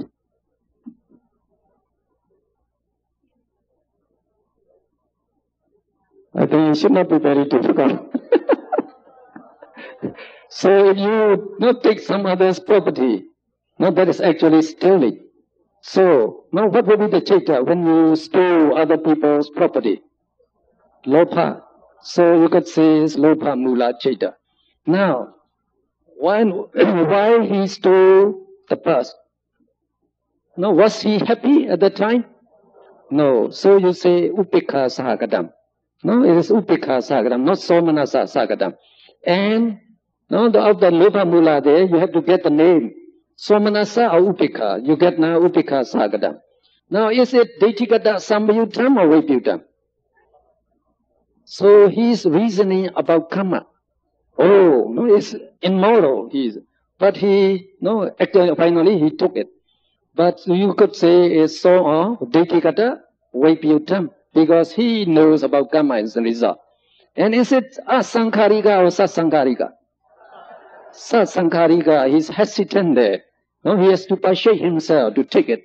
Now you get the full name of the cheetah now. What is the name? Upekha sahagadam. Daitikata vipyutam sasankharika lopa mula cheetah. Now, what would be the cheetah? What would be the Cetasika? Upekha saha katam. So when you say upekha, no piti, so you have only 12 anyasamana Cetasika. Then the full moha chituka will be present again. Lobha will be present. Now since you say Dichikata Vipyuta, so what mana be present this time? This man, when he took the path, did he have the mana there? No conceit, no pride. No? So, though it is Dichikata Vipyuta here, no mana. No, mana is absent. Now if it is Sasankarika, what have you do? It is Sasankarika, you have to add Tina Meta. So how much do you get? 12 Anyasamana, 4 Mohachituka, that makes 16. And with Lobha, you get 17. And Tina Meta, you get 19. Not 20, because mana is absent. Right? So, let's go to the next. Number 4. The 3 Vidati Cetasikas, namely Samavacha, Samakamanta, and Samaajiva, also arise in the Nana Kadachi way. So it should be Nana Kadachi. Just like we have in the first paragraph. At the end of the first paragraph, there you get Nana Kadachi. So it should be the same thing. Nana Kadachi way. Samavacha arises only when one is abstaining from false speech. Otherwise, it does not. Samakamanta arises only when one is abstaining from wrong action. Otherwise, it does not. Samaajiva arises only when one is abstaining from false livelihood. Otherwise, it does not. So, this is how the 3 Vidati associate with the Citta. So they associate in the same way as Eksa, Matriya, Kukucha associate. That is the Nana Kadachi way. We already know that Samavacha. It takes different, pay attention to different object we say. So here in the Nana Vacha, Samavacha, you are abstaining from wrong speech. In Samakamanta, you are abstaining from wrong action. And Samaajiva, you abstain from these wrong deeds with respect to any livelihood. Now, the same thing with the 2 Apamanya. They are also the Nanagatachi way. Now, because when Karuna will be present only when you focus your attention on miserable beings and wishing them to be free from those misery. And at that time, mudita would not associate with them. So when you are doing the mudita, at that time you are focusing your attention on prosperous being. So they have different sense objects. So they cannot arise together in the same citta. When karuna arises, mudita would not. And when mudita arises, karuna does not. So we also say karuna mudita.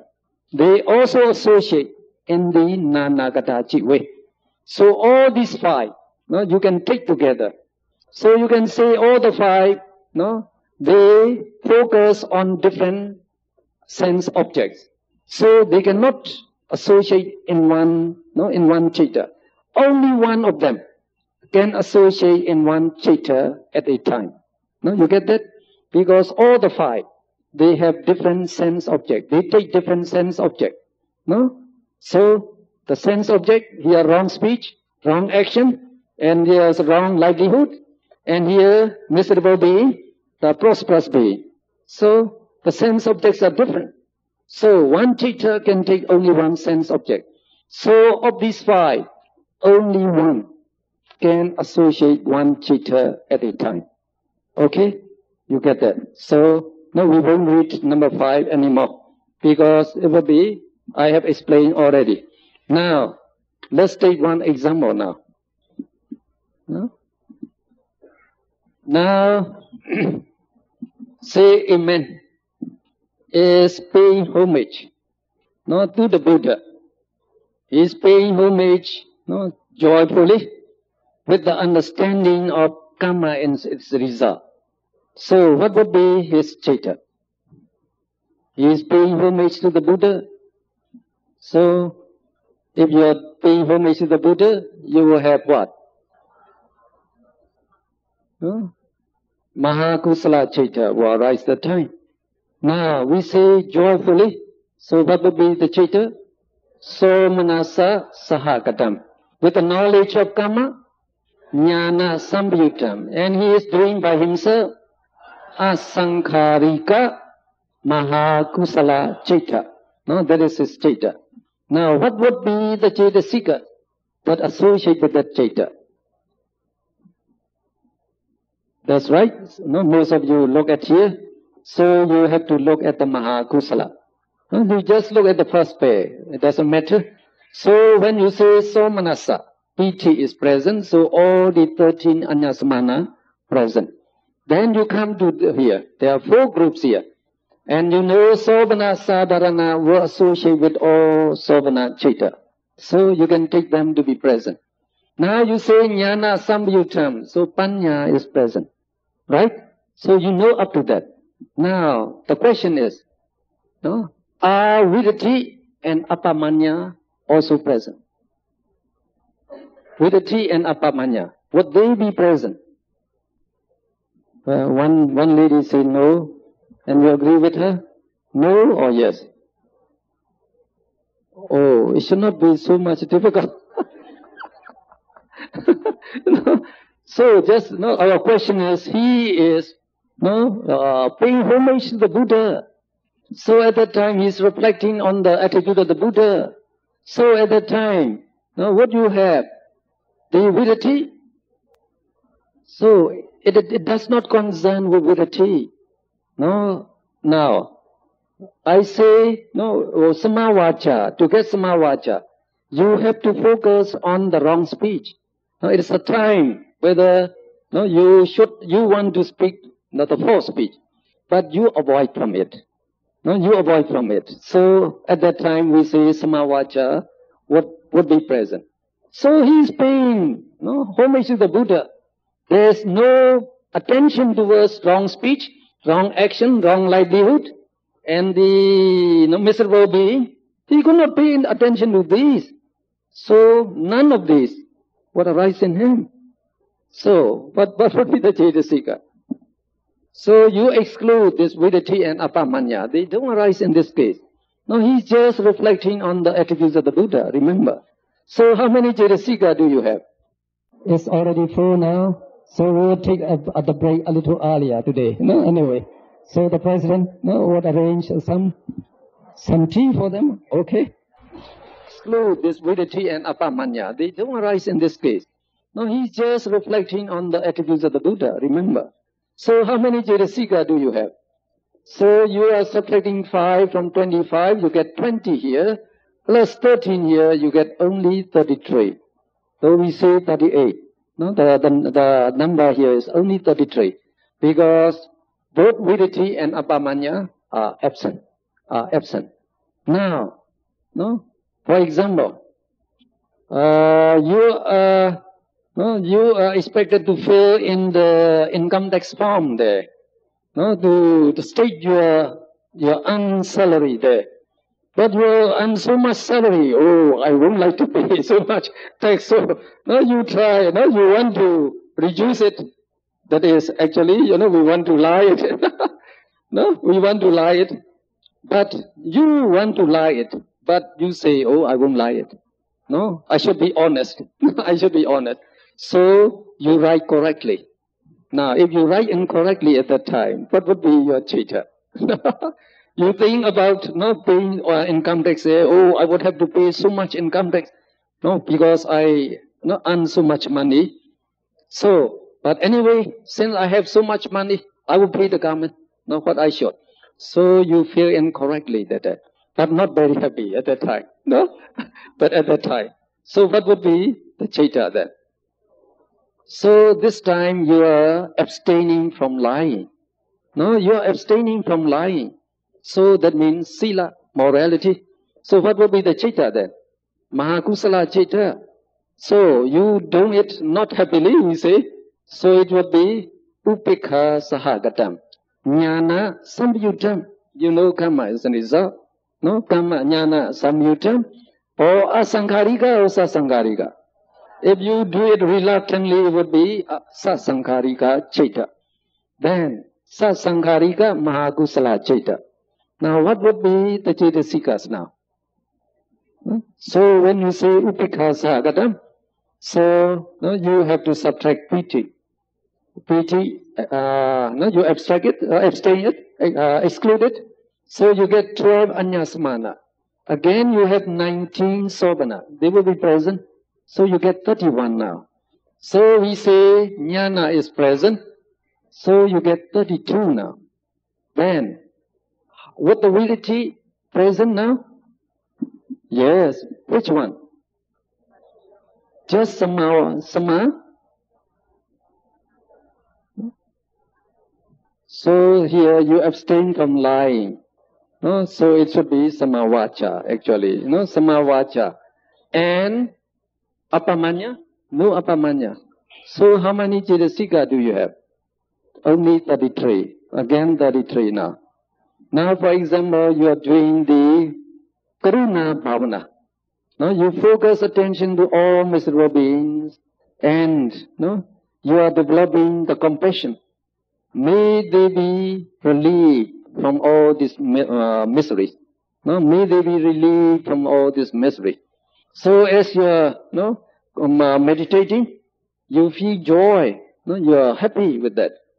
And what would be the citta now? Since you are doing meditation, it should be mahakusala citta again. Joyfully you are doing it. Somanasa sagatam. Would that be jnana samyuttam or vibhyuttam? Usually when we do meditation, we know the benefit of this meditation. So, and we try to control our mind so that it would not wander to others. So you need panya to control your mind and to do it very joyfully. So you can take it to be jnana samyuttam. Asankarika or sasankarika?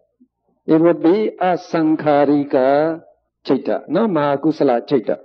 So, what would be the cetasika now? So we say somanasa sagatam, piti is present, so all 13 anyasamana will be present. 19 sobana, you get 32. Panya is present, 33, already present. What next? What should we put? You are doing karuna bhavana, so what would you put? Well, since you're doing karuna bhavana, you put in the karuna. Karuna should be included now. So how many cetasika do you have? 34. That is the greatest number you can obtain in mahakusala citta. Because here when we say 38, you include all the villity and the apamanya. But we know now of the 5, only one can associate at one time. So the maximum number you can get is 34. Right? So we finish about this. So if you know this much, now we say you know about the cetasikas now. The cetasikas quite well. So I hope you enjoy it, happy. So it's already 4 now. So we will take the break a little earlier today. Anyway, first we will do the Vedana Sangaha. Vedana Sangaha. So you can read there. Sangaha means summary. Here, cittas and cetasikas will be compiled briefly in accordance with feeling. Vedana. So based on feeling, we are going to classify cittas according to those feelings. And the Buddha, he classified the Vedana in 2 ways. Now here, the next one we say classification according to the sense objects. So in this classification, there are only 3 types of Vedana. Now what are they? Let's read. Sukha Vedana. pleasant feeling, experience when in contact with agreeable objects. Dukkha Vedana, painful feeling, experience when in contact with disagreeable objects. Upekha Vedana, indifferent feeling or neutral feeling, which is neither pleasurable nor painful. It is experienced when in contact with neither agreeable nor disagreeable objects. So here you can see now the sense objects are classified into three groups. So we say now the agreeable or pleasant objects, disagreeable or unpleasant objects, and neither agreeable nor disagreeable objects. So three types of objects, you do that. So normally, when we come across with pleasant, agreeable objects, we experience pleasant sensation, pleasant vedana. So that is called sukha vedana. No? Sukha is a pleasant sensation. And when we encounter unpleasant, disagreeable objects, so usually we get the painful feeling, the dukkha vedana, we say. For example, you see an enemy or who abuse you, so that voice is not pleasant. So you feel upset. So you get the dukkha vedana, we say. Now when you are in contact with neither agreeable or not disagreeable object, just the neutral objects, you might say. So at that time you will have neutral feeling. So according to sense objects, since there are three types of sense objects, you also have three types of vedana. That we can agree, I think. Then the Buddha again classified the vedana in 5 ways. So on page 104, we say classification according to indriya, faculty. So indriya, we usually translate as faculty. That means these are the things that have control over their concomitants. They have control, so they are called the faculty. So later on we will find that the Buddha described various indriyas among the citta and cetasikas and also the rupas. Those can control over their concomitants. We will call them the faculty. And among the faculties, the Buddha enumerated 5 vedanas are included as 5 faculties. So in the classification of the enumeration of indriya faculties, we come across the 5 types of vedana. And these 5 are the ones that are described in the citta chart. Not the same thing, these 5. So you can read them. One is somanassa vedana, pleasant feelings in mind. Domanassa vedana, painful feeling in mind. Sukha vedana, pleasant feeling in body. Dukkha vedana, painful feeling in body. And upekha vedana, indifferent or neutral feeling. So here you get 5 types of vedana. Now if you compare the 2 types, the 2 types of classification, now what did you see? What the Buddha sukha, what he means sukha by that. Now you divide it into two classes. The somanassa, pleasant mental feeling, and sukha, pleasant bodily feeling. So when you say sukha, it can mean pleasant feeling both in the mind and in the body. So when you try to differentiate it into 2 feelings, you say somanassa is pleasant mental feeling and sukha is pleasant bodily feeling. The same thing, dukkha, can be differentiated into 2 types. When you say dukkha is just painful feeling, It can be painful feeling in the mind as well as in the body. Now when you differentiate into two, you get domanassa and dukkha. So in this case, domanassa would be unpleasant mental feeling. Dukkha would be unpleasant bodily feeling. So that's why we have the two types of classification. Now, there should be a question now. Now, won't the feeling in the mind and the body the same? If you have, say, pleasant bodily feeling, shouldn't you have pleasant mental feeling too at the time? So, according to this classification, the bodily feeling and the mental feeling are separate. No, they are not the same, that means. So, even though you are having pleasant bodily feeling, you may have painful mental feeling. Can you have that? When? Yes?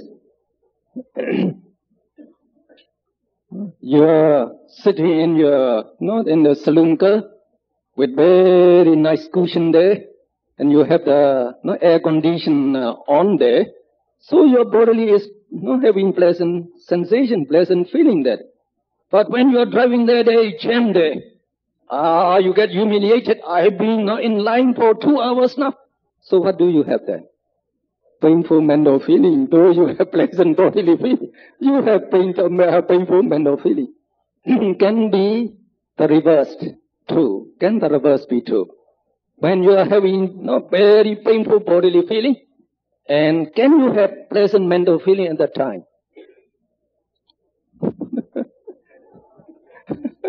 Well, some of you nod your head. So when that be? When would that be?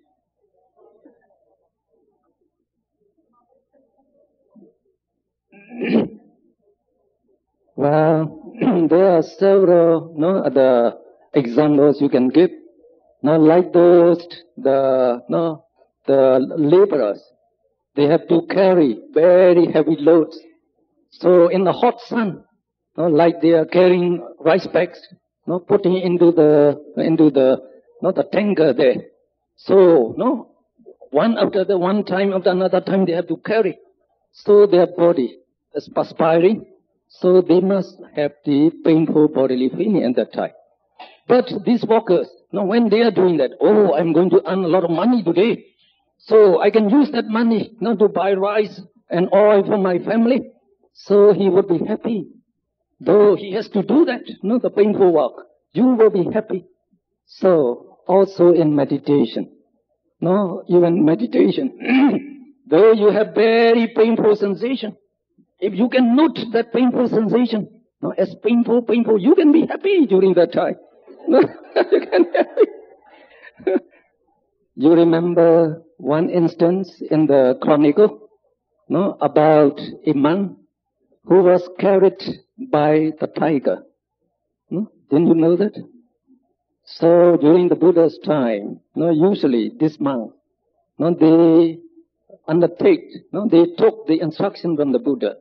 Then they went to forest. So they meditate, each under a tree. So they don't communicate during meditation. So there's a big tiger, which came and carried one a day, one man a day. And that bhikkhu, when he was carried by the tiger, he didn't shout, because he was afraid that he might disturb others. So he let himself die. So the number of the monks were reducing. So the chief monk said, what's the reason? It is the tiger doing that. In that case, when the tiger came the next time, so that man, please give the signal. You ask for help. So the next day, the tiger came again. He carried this bhikkhu. So he shouted, tiger is carrying me, tiger is carrying me. So all the other monks, they got up from meditation. So they had a stick with them, each of them. So they tried to chase the tiger. So the tiger ran, carrying this monk, and he jumped a very deep valley to the other side. So the monk could not jump. So they have to stand from this side. But they encourage their companion there. Now, try this time. No, you have to focus your attention in your meditation. No, that is your only, the liberation from this thing. So try to meditate. So they are trying to do that. So that man, that monk, he meditated.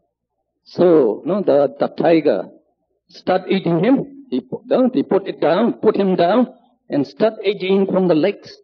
So he's meditating, So, actually, when you are very painful, you can be aware of that pain. But you can meditate. It's just painful, just as we have done in Mahasi method. We have done it. I have done it. And I have done it with the Togu Sayadaw. Now that Togu Sayadaw is the disciple of Mahasi Sayadaw, and he extended the Mahasi method. He used long posture. So he could meditate standing for 24 hours at a stretch. If he meditate sitting 24 hours at a stretch. So I went to meditate with him. So I tried to meditate 24 hours like him, but I couldn't do it. But I could do up to 6 hours. Standing. Meditate. You just meditate. Standing like this. I can go up to 6 hours. So 2 hours, nothing for me.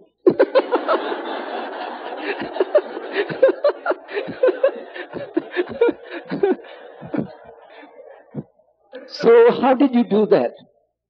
So there you are actually developing tolerance. Tolerance on this painfulness. So while you are meditating standing is very difficult. So for 15 minutes or up to half an hour it might be alright. But since your whole weight is pressing on your what do you call it? Soul. Since they are pressing on your soul on a small area, so it becomes burning. After half an hour, you get at the soul there, you get very, painful burning and, very painful pain. As if, someone with a sharp stick, sharp metal is trying to stir your flesh there. Very painful. So you don't bother about that. You just note painful. You just note that. So if you can take away yourself from that pain, that means you don't have that notion. Oh, I'm painful. And in that case, you cannot bear it. So let there be only pain and awareness of the pain.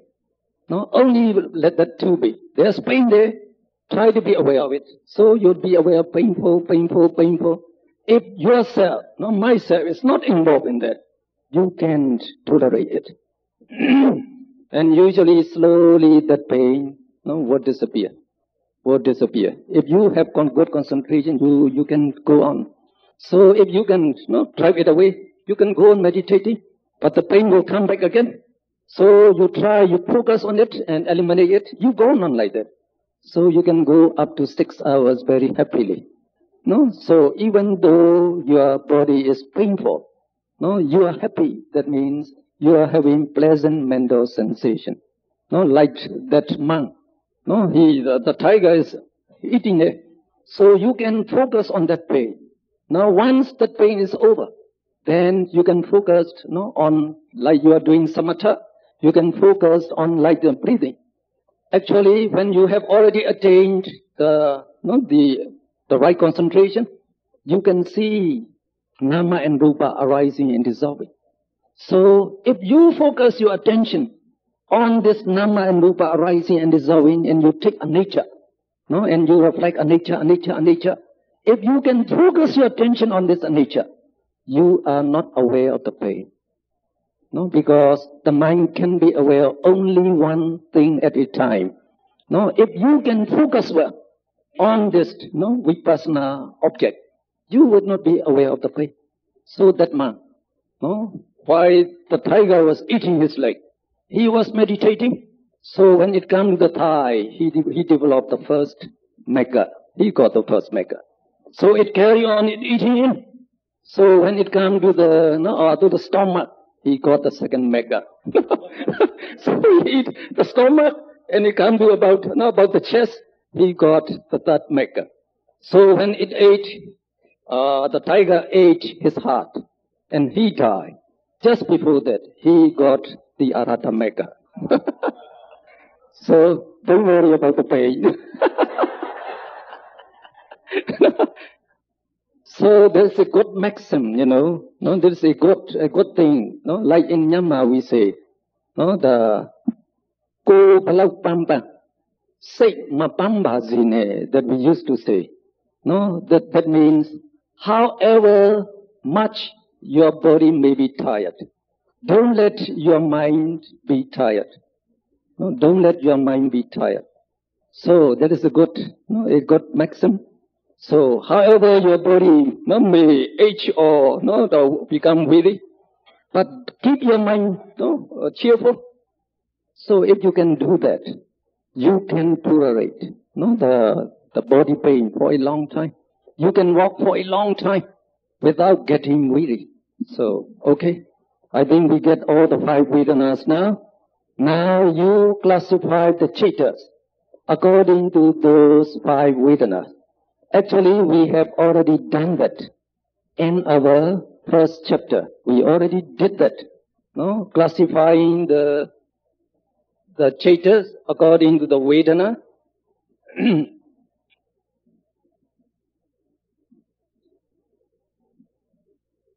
On page, did you find the page? 58. On page 58, you get that table 1. That table 1 actually describes classification of Chaitas according to feeling. You already did that. So, okay. Now, in this classification, you just look at the last line, the bottom line there. So, among the 121 Chaitas, 62 associate with Somanasa Vedana, right? And 2 with Domanasa Vedana, 55 with Upekha Vedana, 1 with Sukha, and 1 with Dukkha. Okay? You get that? Now, on page 104, we are going to state that. We are going to give that statement on page 104 at the bottom there. Now, if you look at number 1 there, Sukha Vedana is associated with only one Chaita. What is that Chaita? Namely, Ahetuka Kusala Vipaka Sukha Sahakatam Kaya Vijnana Chaita.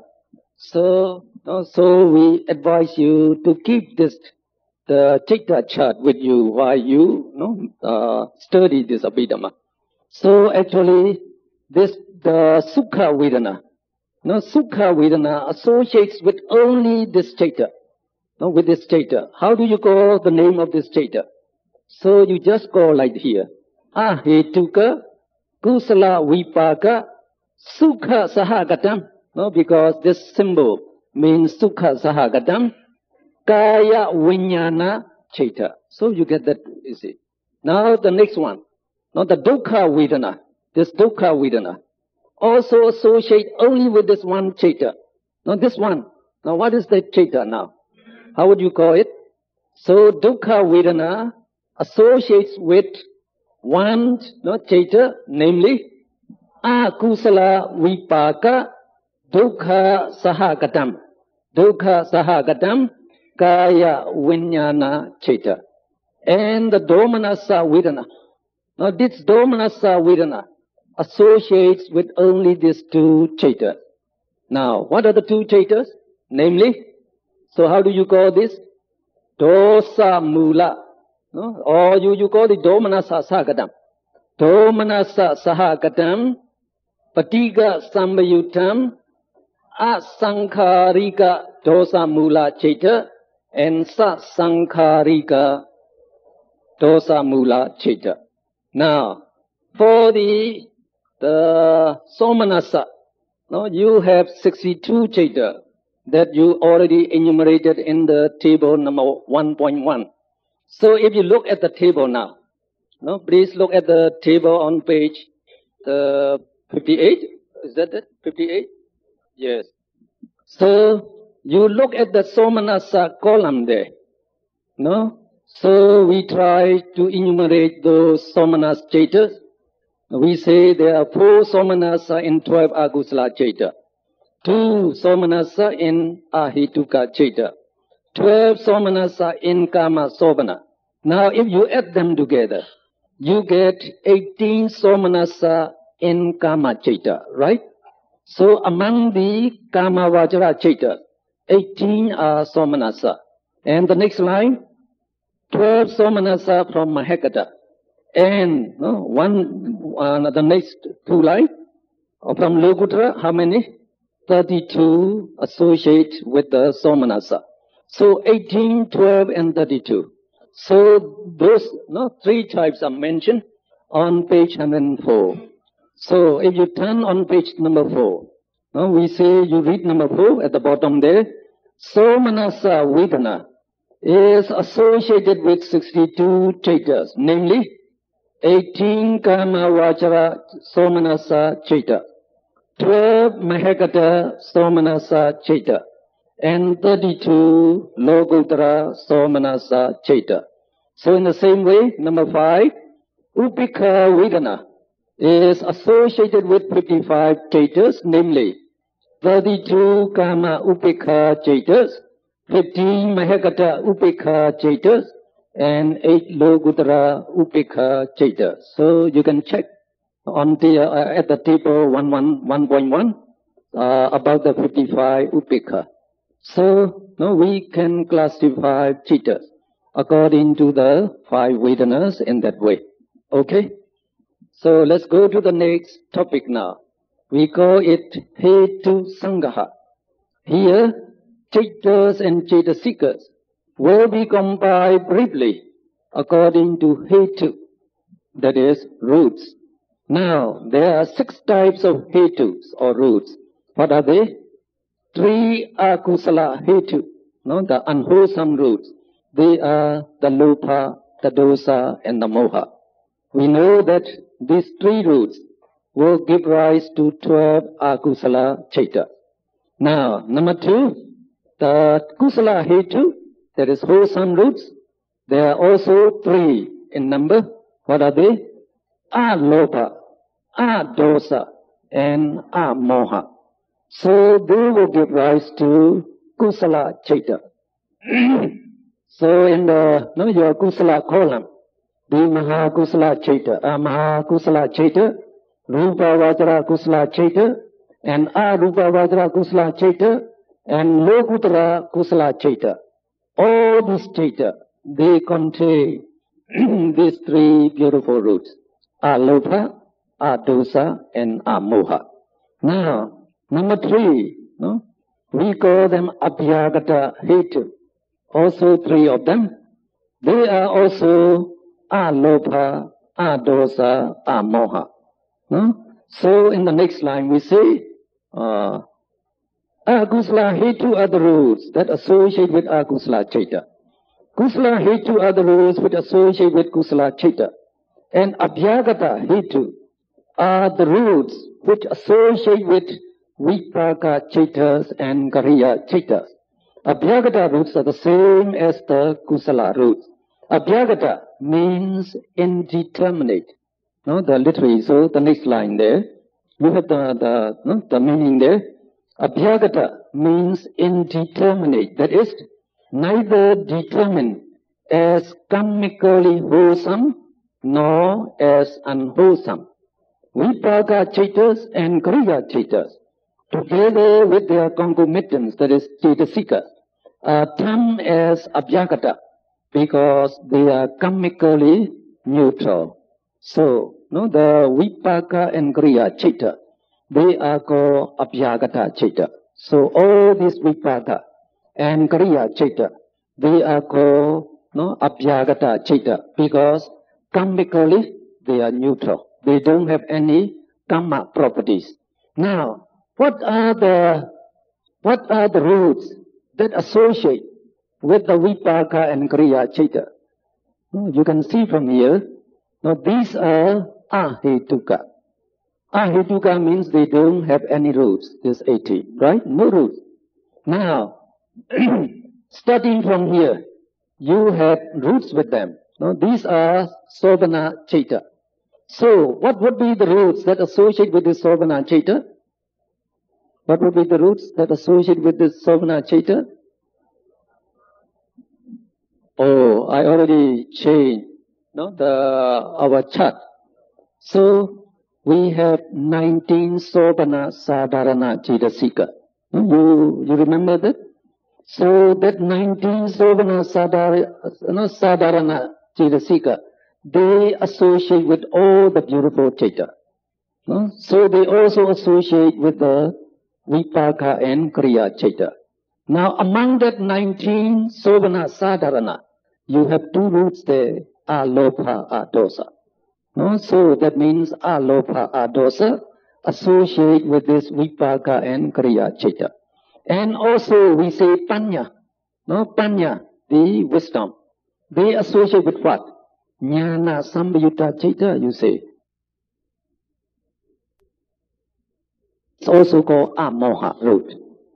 So all these Mahakata Chaita and Lokuttara Chaita, they contain wisdom, Panya. That is Amoha root is present. So you can see the three roots present in this Sobhana, Vipaka and Kriya Chaita. The same thing. So Alopa, Amoha and Adosa. These three wholesome roots, when they associate with Kusala Chaita, you call them Kusala Hetu. When they associate with Vipaka and Kriya Chaita, you call them Abhyagata Hetu. Just the name is different. And the ultimate realities are the same three roots. So altogether you have only 6 roots. 3 Akusala and 3 the Kusala Hetu. Now, after finding out the roots now, you are going to classify Chaita and Chaitasikas according to these roots. So that is done on page 106 there. On page 106 there. Classification of Chaitas according to roots. So number 1, we say Ahetuka Chaitas. Chaita without roots. There are 18 of them. What are they?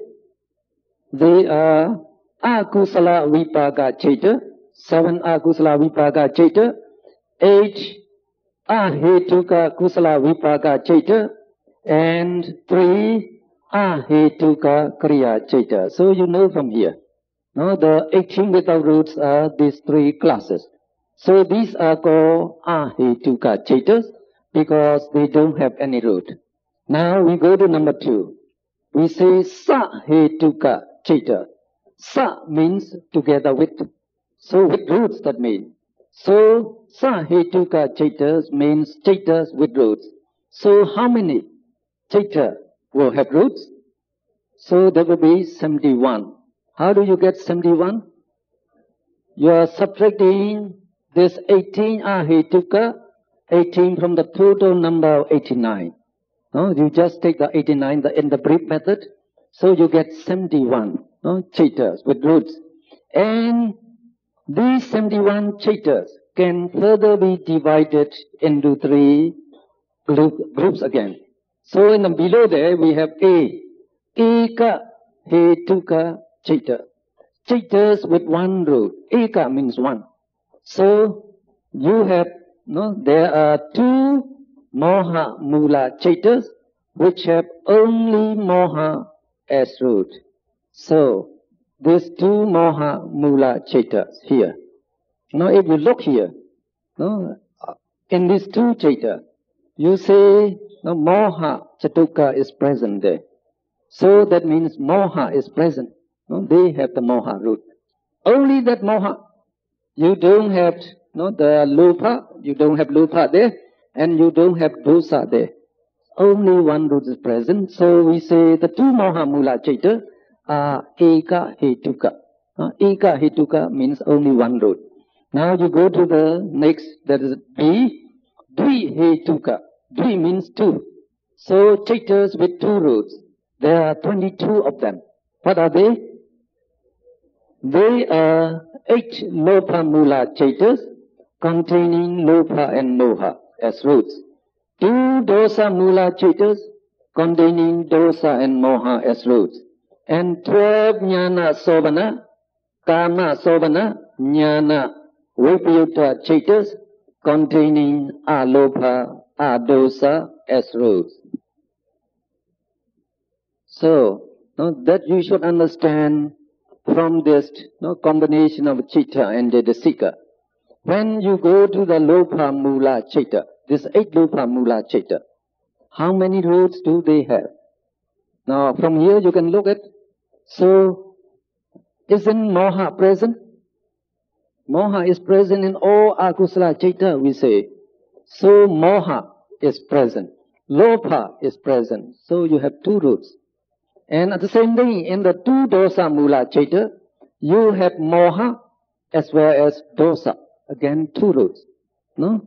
And when you come to the kama, kama sobana, there are 24 chittas here. Of the 24, you know here, of the 8 mahakusala, 4 are jnana sambhyutta, 4 are jnana vipayutta.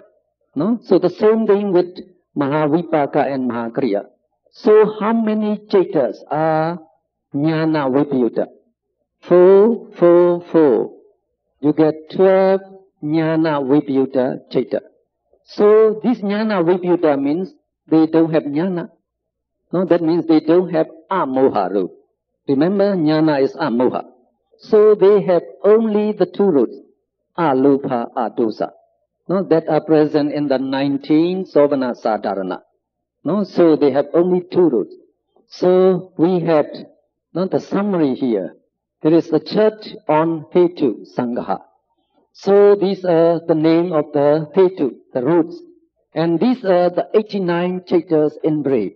You have 12 akusala chaita, 18 ahetuka chaita, 24 kama sovana. So that would make the 54 kama vajra chaita.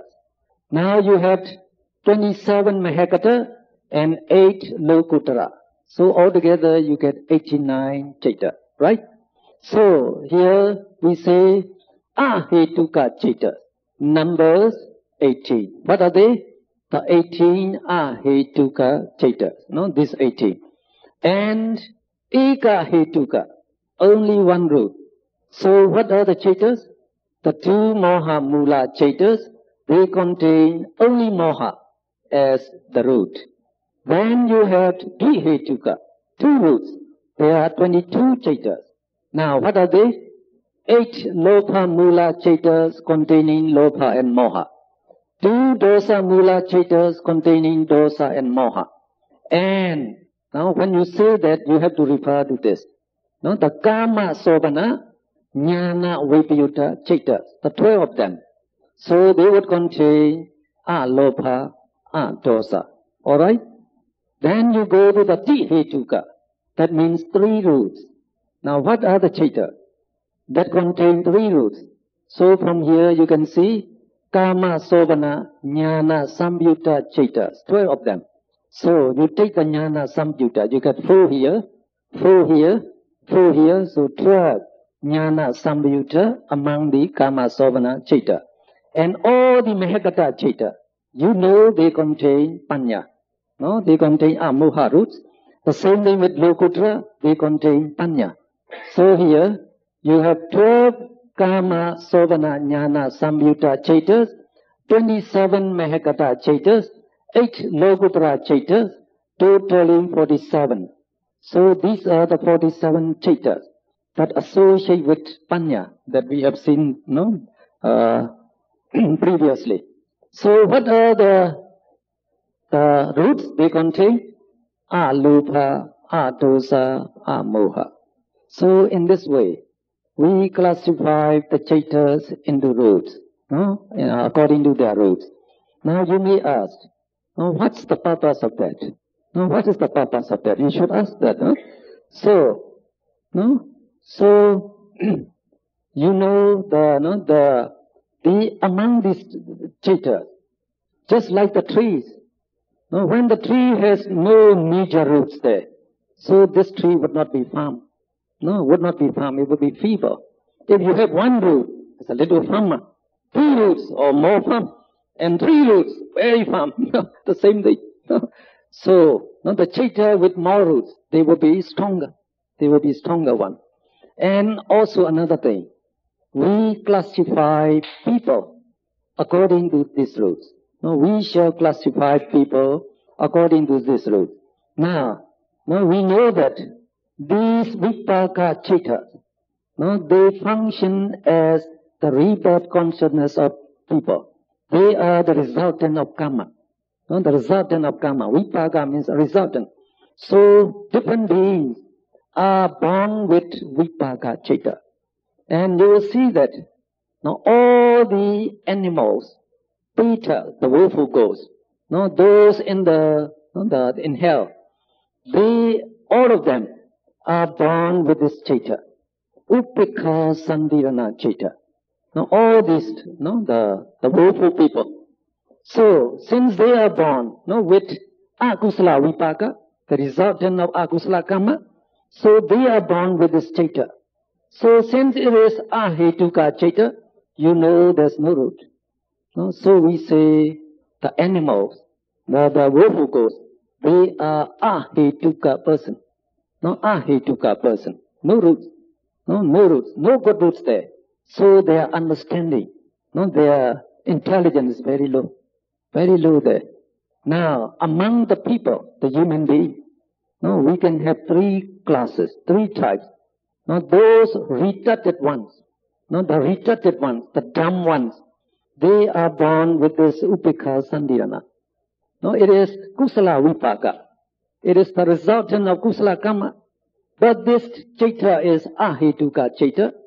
So we call them, these people, ahetuka person. They are among the human beings, the retarded ones. They are so retarded, they cannot even count up to 5. They cannot remember up to 5. They would count 1, 2, 3, then they forget. So, these people who are born blind, who are born deaf, the deaf. So these are the people that have only this, no root with them. They are called ahetuka person.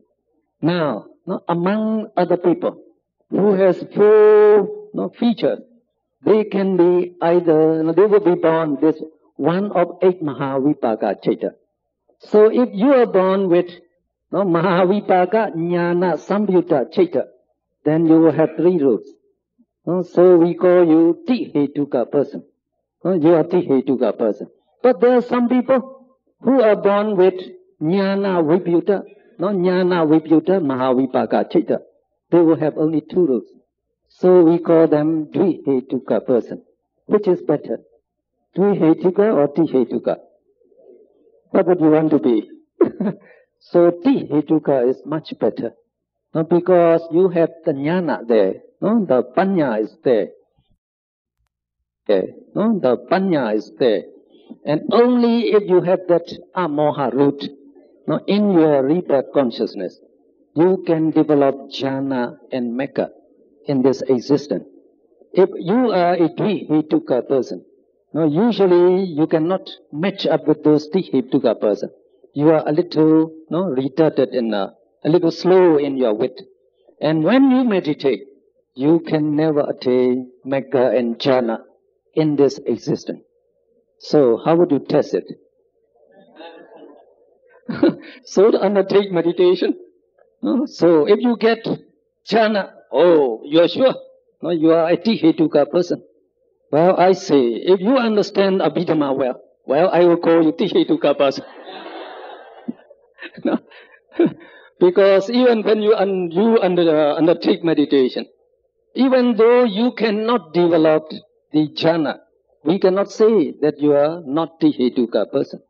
Because you might not strike a nerve to attain the jhana. Or you didn't find the right method suitable to you yet. So it may not be the right time yet. So just keep on meditating, try. Don't give up. You have to meditate the whole life. So if by doing that you are acquiring very, very good the tihetuka karma. So even if you are not enlightened in this one, so we say you get the seed, no? The seed of merit. So that will spring up in your next existence. So in the next existence, if you undertake the meditation again, you can develop the jhana and megha very easily. So please do it. Okay. So that is the purpose of the classifying chaitas according to the hetu. Now we can go to the next classification. That is at the bottom of page 106. We have Kicca Sangha. Now we can read a little bit. Here, chaitas and chaitasikas will be compiled briefly according to their functions. Kicca. Kicca, here we translate as function. It is actually the functions that is performed by this chaita. Now, there are 14 kinds of functions performed by various chaitas.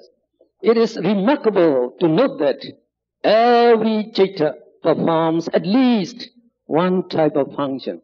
So there's no loafers among the chaitas. No loafer. So they always at least do their duty. At least they perform one function. Now, what are these 14 functions performed by the chaitas given on page 107? So we can read them. So number one is Patisanti Kicca. We call it rebirth function, or linking the past life with the present life. So Patisanti literally means linking the two existences. Linking the two existences. So how that comes about? So when you are conceived in your mother's womb, you are studying the present existence.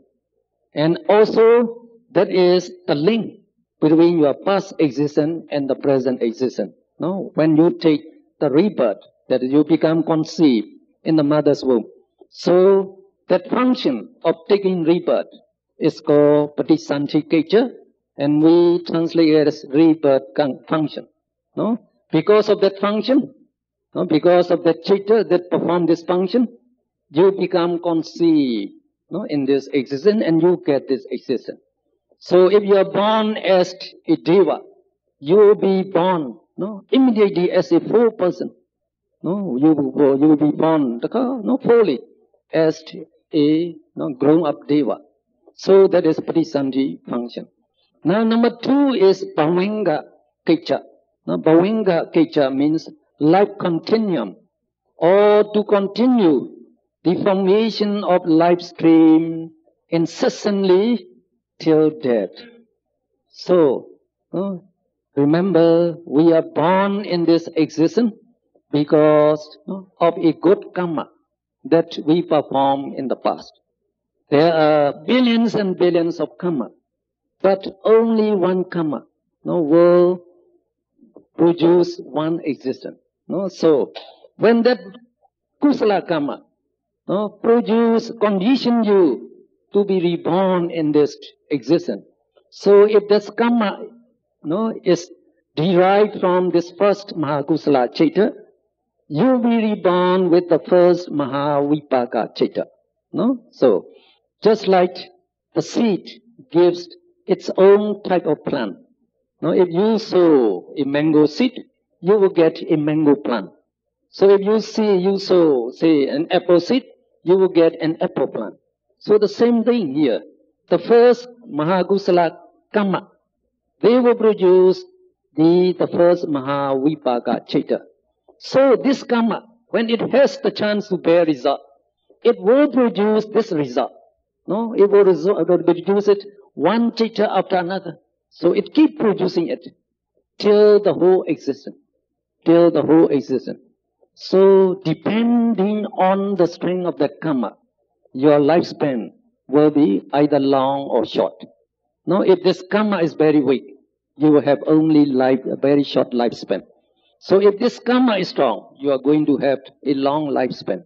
So this karma will produce this Mahavipaka Chaita, starting from till your lifespan will be either long or short. Now, if this karma is very weak, you will have only a very short lifespan. So if this karma is strong, you are going to have a long lifespan. So this karma will produce this Mahavipaka Citta, starting from rebirth till death, till you die. So it will produce this Mahavipaka Citta one after another. So the first Mahavipaka Citta, we say, it performs the rebirth function. It performs a rebirth function, so we call it the rebirth consciousness. And the next Mahavipaka Citta, they carry on, so they perform the Bhavanga Citta, we say, the life continuum, that is, to keep you alive in this existence.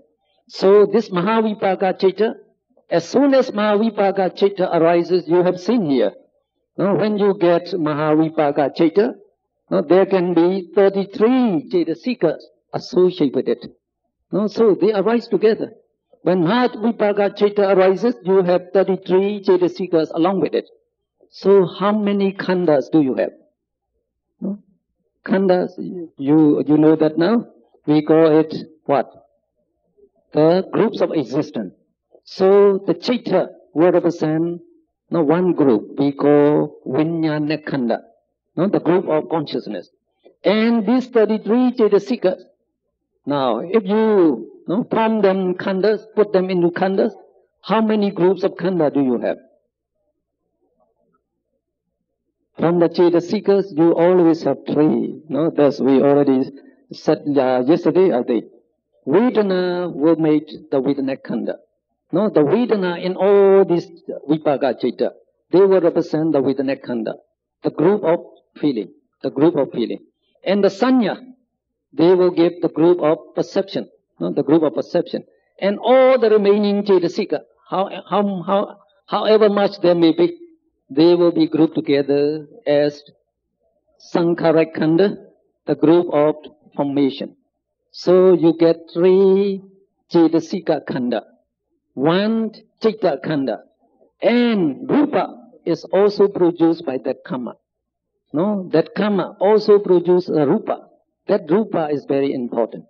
That Rupa produced by karma, that form your body and shape.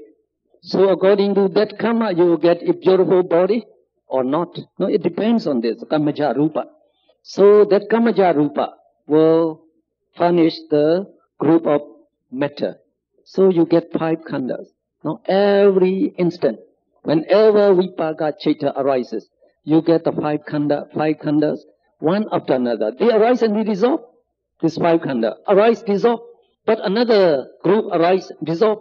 So as you have the Mahavipaka Citta one after another, you have the 5 groups of existence arise, dissolve, 5 groups of existence arise.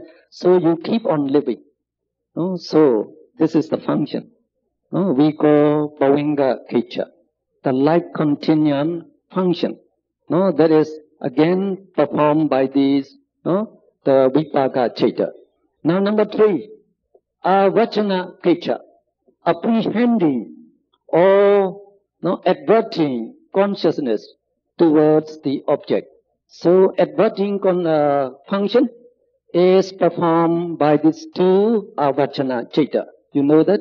Pancha Dvara Vachana and Mano Dvara Vachana. They have to advert or direct the Citta towards the sense object, each sense object selectively. So this is actually the Avachana Citta, is to know each sense object. So you have to start with it, the Avachana Citta, apprehending or adverting consciousness towards the object. Then number 4 will follow.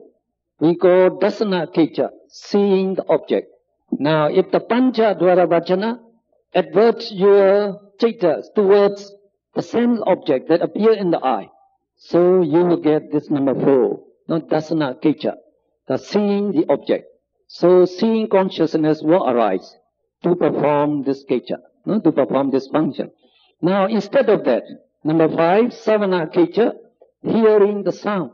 So if Pancha Dvara Vachana adverts or directs your mind towards the audible object that appears in the ear, then you have to do this savana kecha next.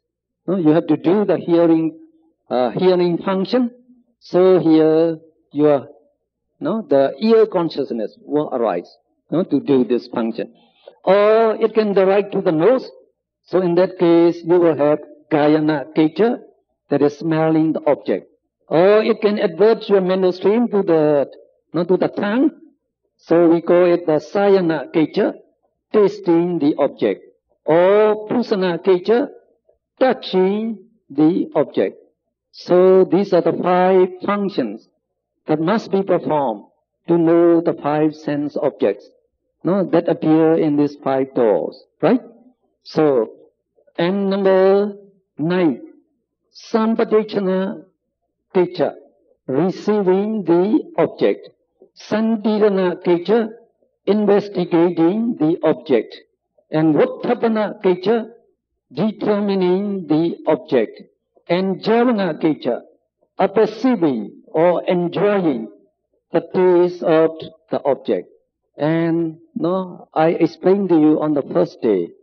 Now when we talk about the sampatechana and santirana, we say this sampatechana, it performs the receiving function.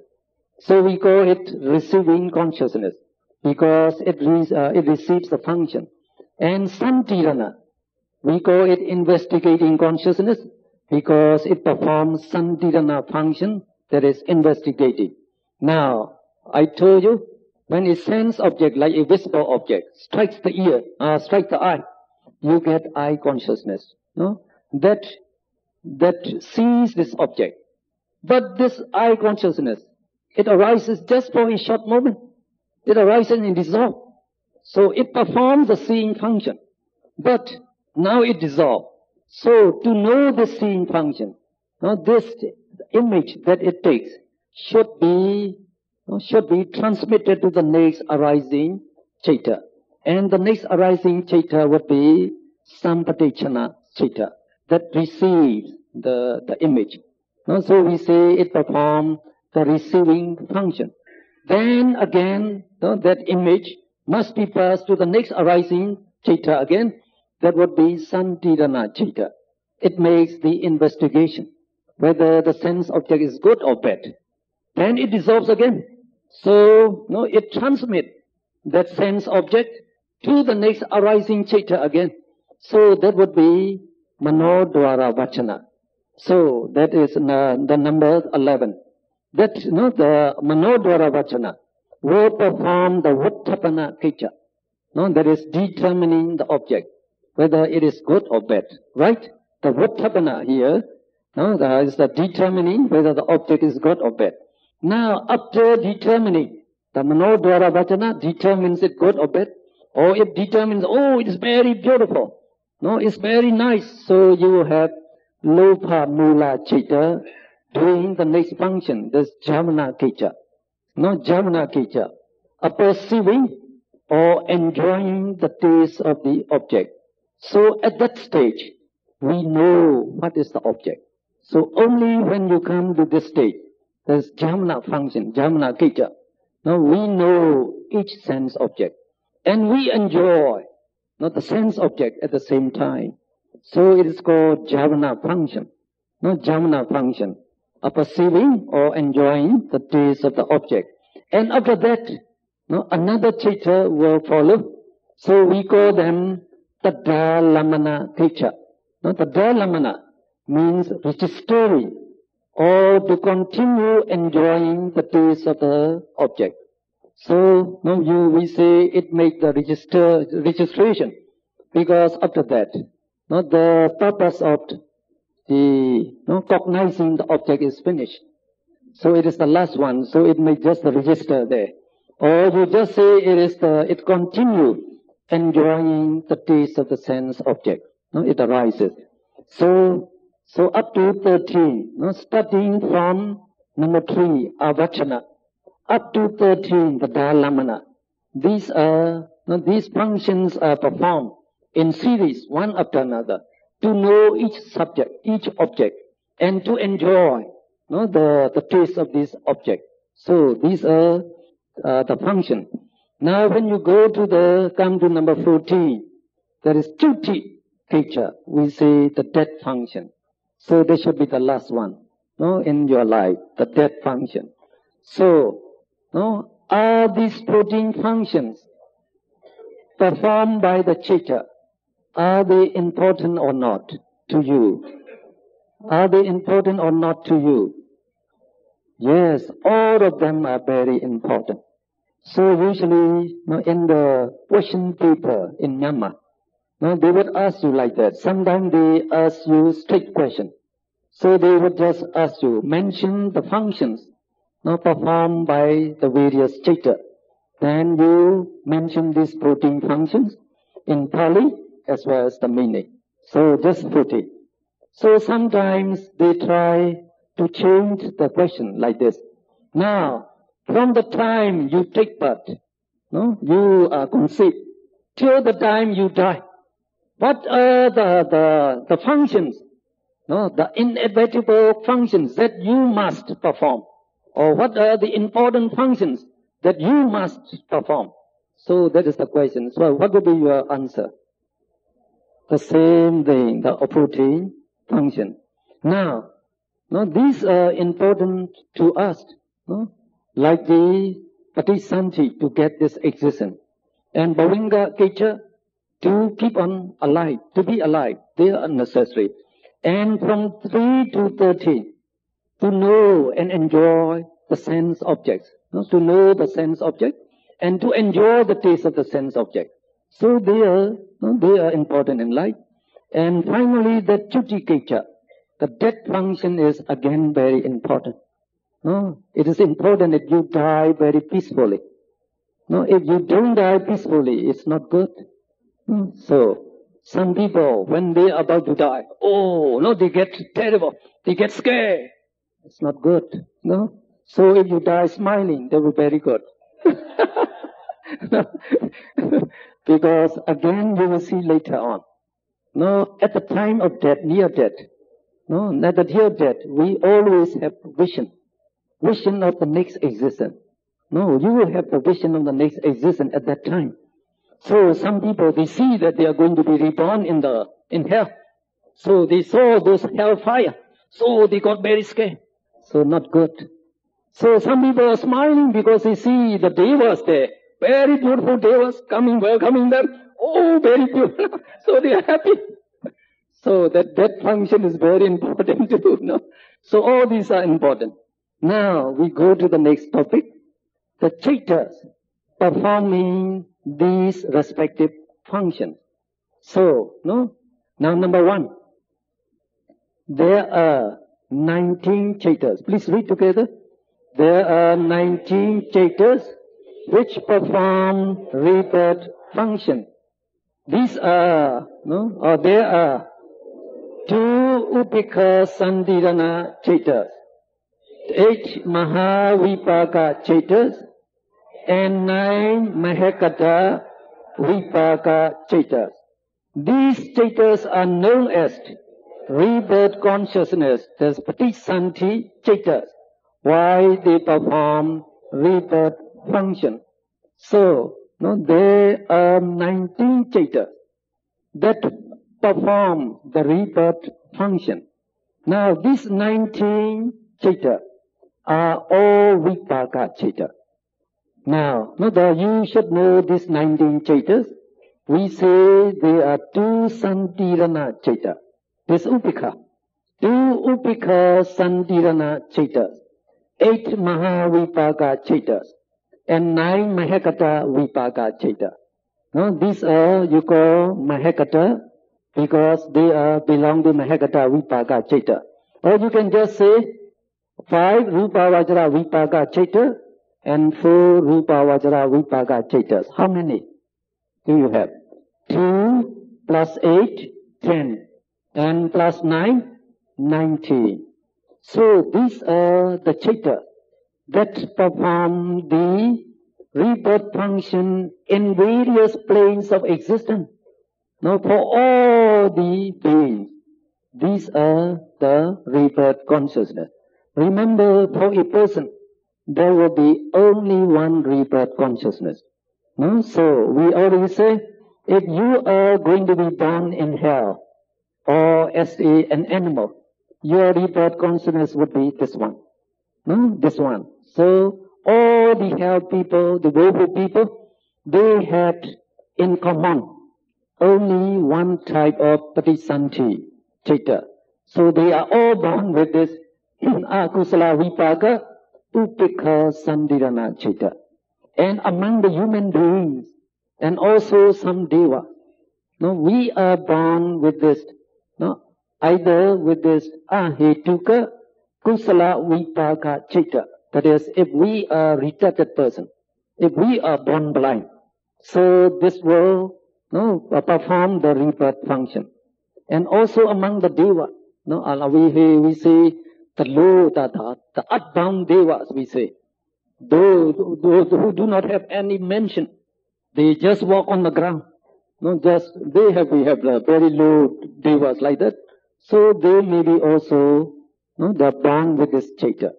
Now for the human beings and devas who have all the features, they are born with one of these 8 Mahavipaka citta. Both human beings and deva. So you have 10. From the karma vajra citta, you get 10 the rebirth consciousness. So that brings rebirth in the karma sphere. Either in the woeful sphere or in the blissful sphere, the human plane and deva plane. And these 5 rupa vajra vipaka citta, they will bring about rebirth in the rupa brahma plane. And the 4 arupa vipaka, they serve as the rebirth consciousness of arupa brahmas. So altogether there are 19. Okay? So we can go to the next. Please read again. There are 19 cittas which perform life continuum process.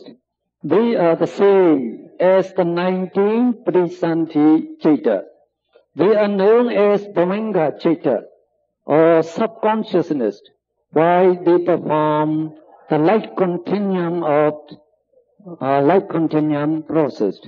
So we say, when the karma produces its resultant citta, the first resultant citta will perform this rebirth function. So we call it rebirth consciousness. And after that, this vipaka citta keep arising. So it is being produced by the karma. So they perform the Bhavanga citta, the life continuum process. So we call them Bhavanga citta or the life continuum consciousness. So when we are asleep, when we do not know anything, so at that time the Bhavanga citta will be arising in us. Now Bhavanga citta, when they arise, you don't know anything at that time. Because this Bhavanga citta, as I will explain to you later, they take the past object, as their object. They take the past object. And we are not supposed to know that. So we do not know anything at that time. But they are essential to keep us alive. So Bhavanga citta. So this Bhavanga citta, some Western writers, since they are not aware of any sense object, they call this citta as a subconsciousness, they call it. Actually, this every citta is aware of a sense object. But this sense object belongs to the past existence. We are not supposed to know it. Just like the digestion going on in your body and the blood circulation going on in the body, you are not supposed to know them. You are not supposed to know about your intestines squeezing the food. If you know it tweet, you cannot sleep. So better we don't know that. Leave to them the same thing. So we also have the chart for this one. So it is called the chart on Kicca. Kicca Sangha. Again we have the 14 Kicca, the 14 Kicca here, and the 89 cittas here.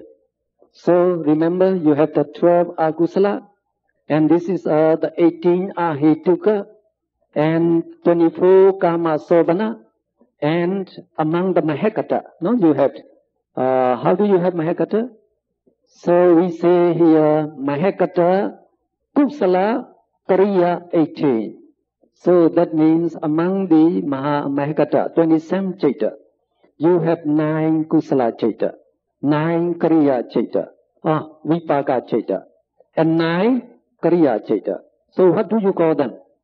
We call them 9 mahekata kusala chaita. No, this is 5 and 4. And this 9, how do you call them? Mahekata vipaka chaita. And this 9, mahekata kariya chaita.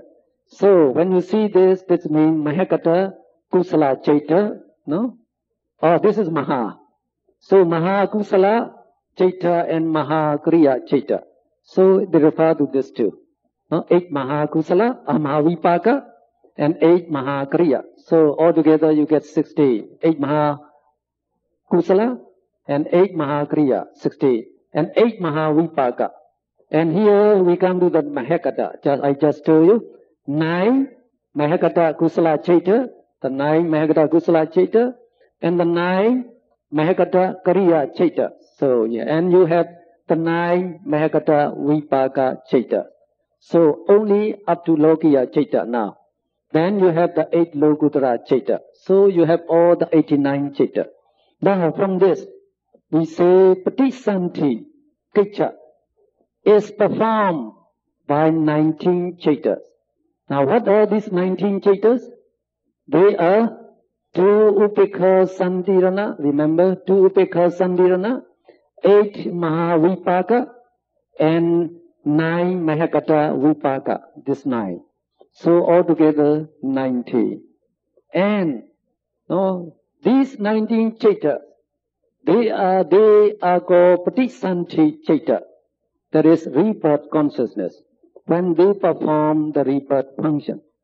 And when you say the Bhavanga function, the life continuum function, but the same chaitas, they perform the Bhavanga function. So when they perform the Bhavanga function, what do you call them? You call them Bhavanga chaitas, life continuum chaita. And these are the chaitas again that perform finally the Chuti Kecha. The Chuti is the death function.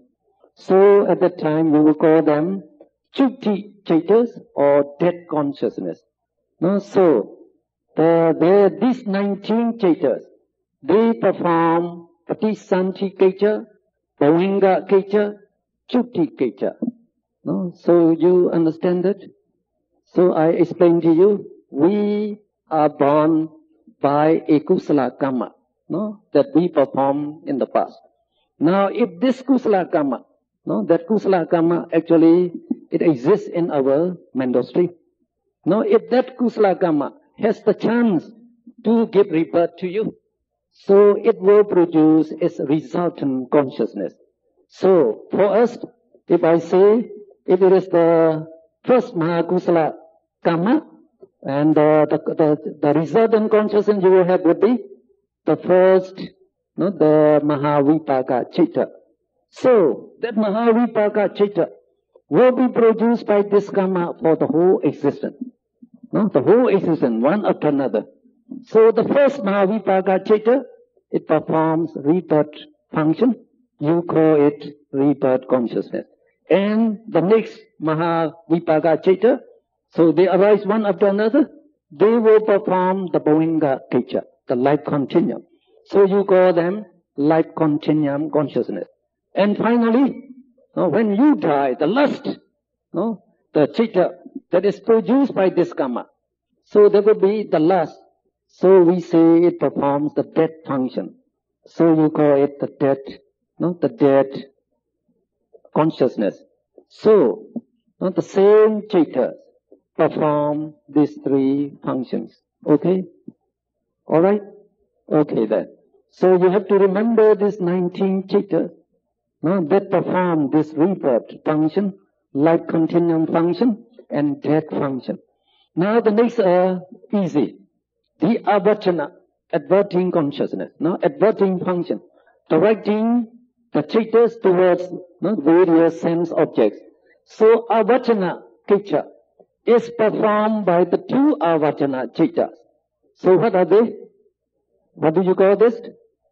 Pancha dvara vachana chitta. And the next one? Mano dvara vachana chitta. Now, the dasana is the seeing function, is performed by chakku vijnana dvi. Dvi means the two. There is the two chakku vijnana, the two eye consciousness. And the same thing, savana, hearing function, is performed by what? The two ear consciousness, that is sota vijnana dvi. And gayana, smelling function, will be performed by what?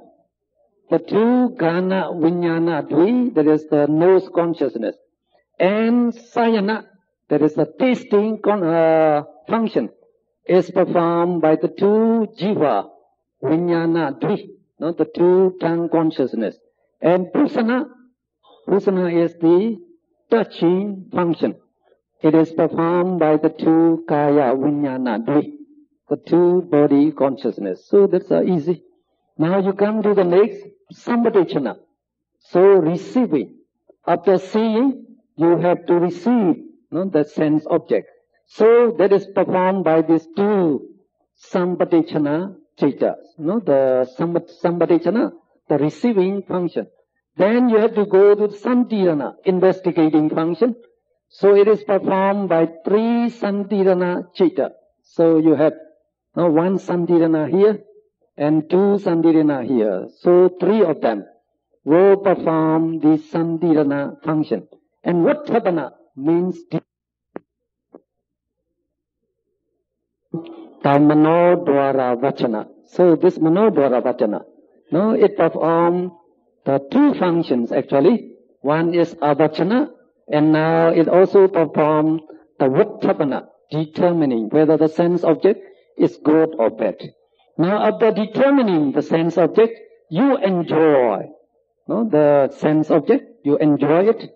Now together at that time, you know with the awareness of the object, you become aware of the object and you enjoy the sense object.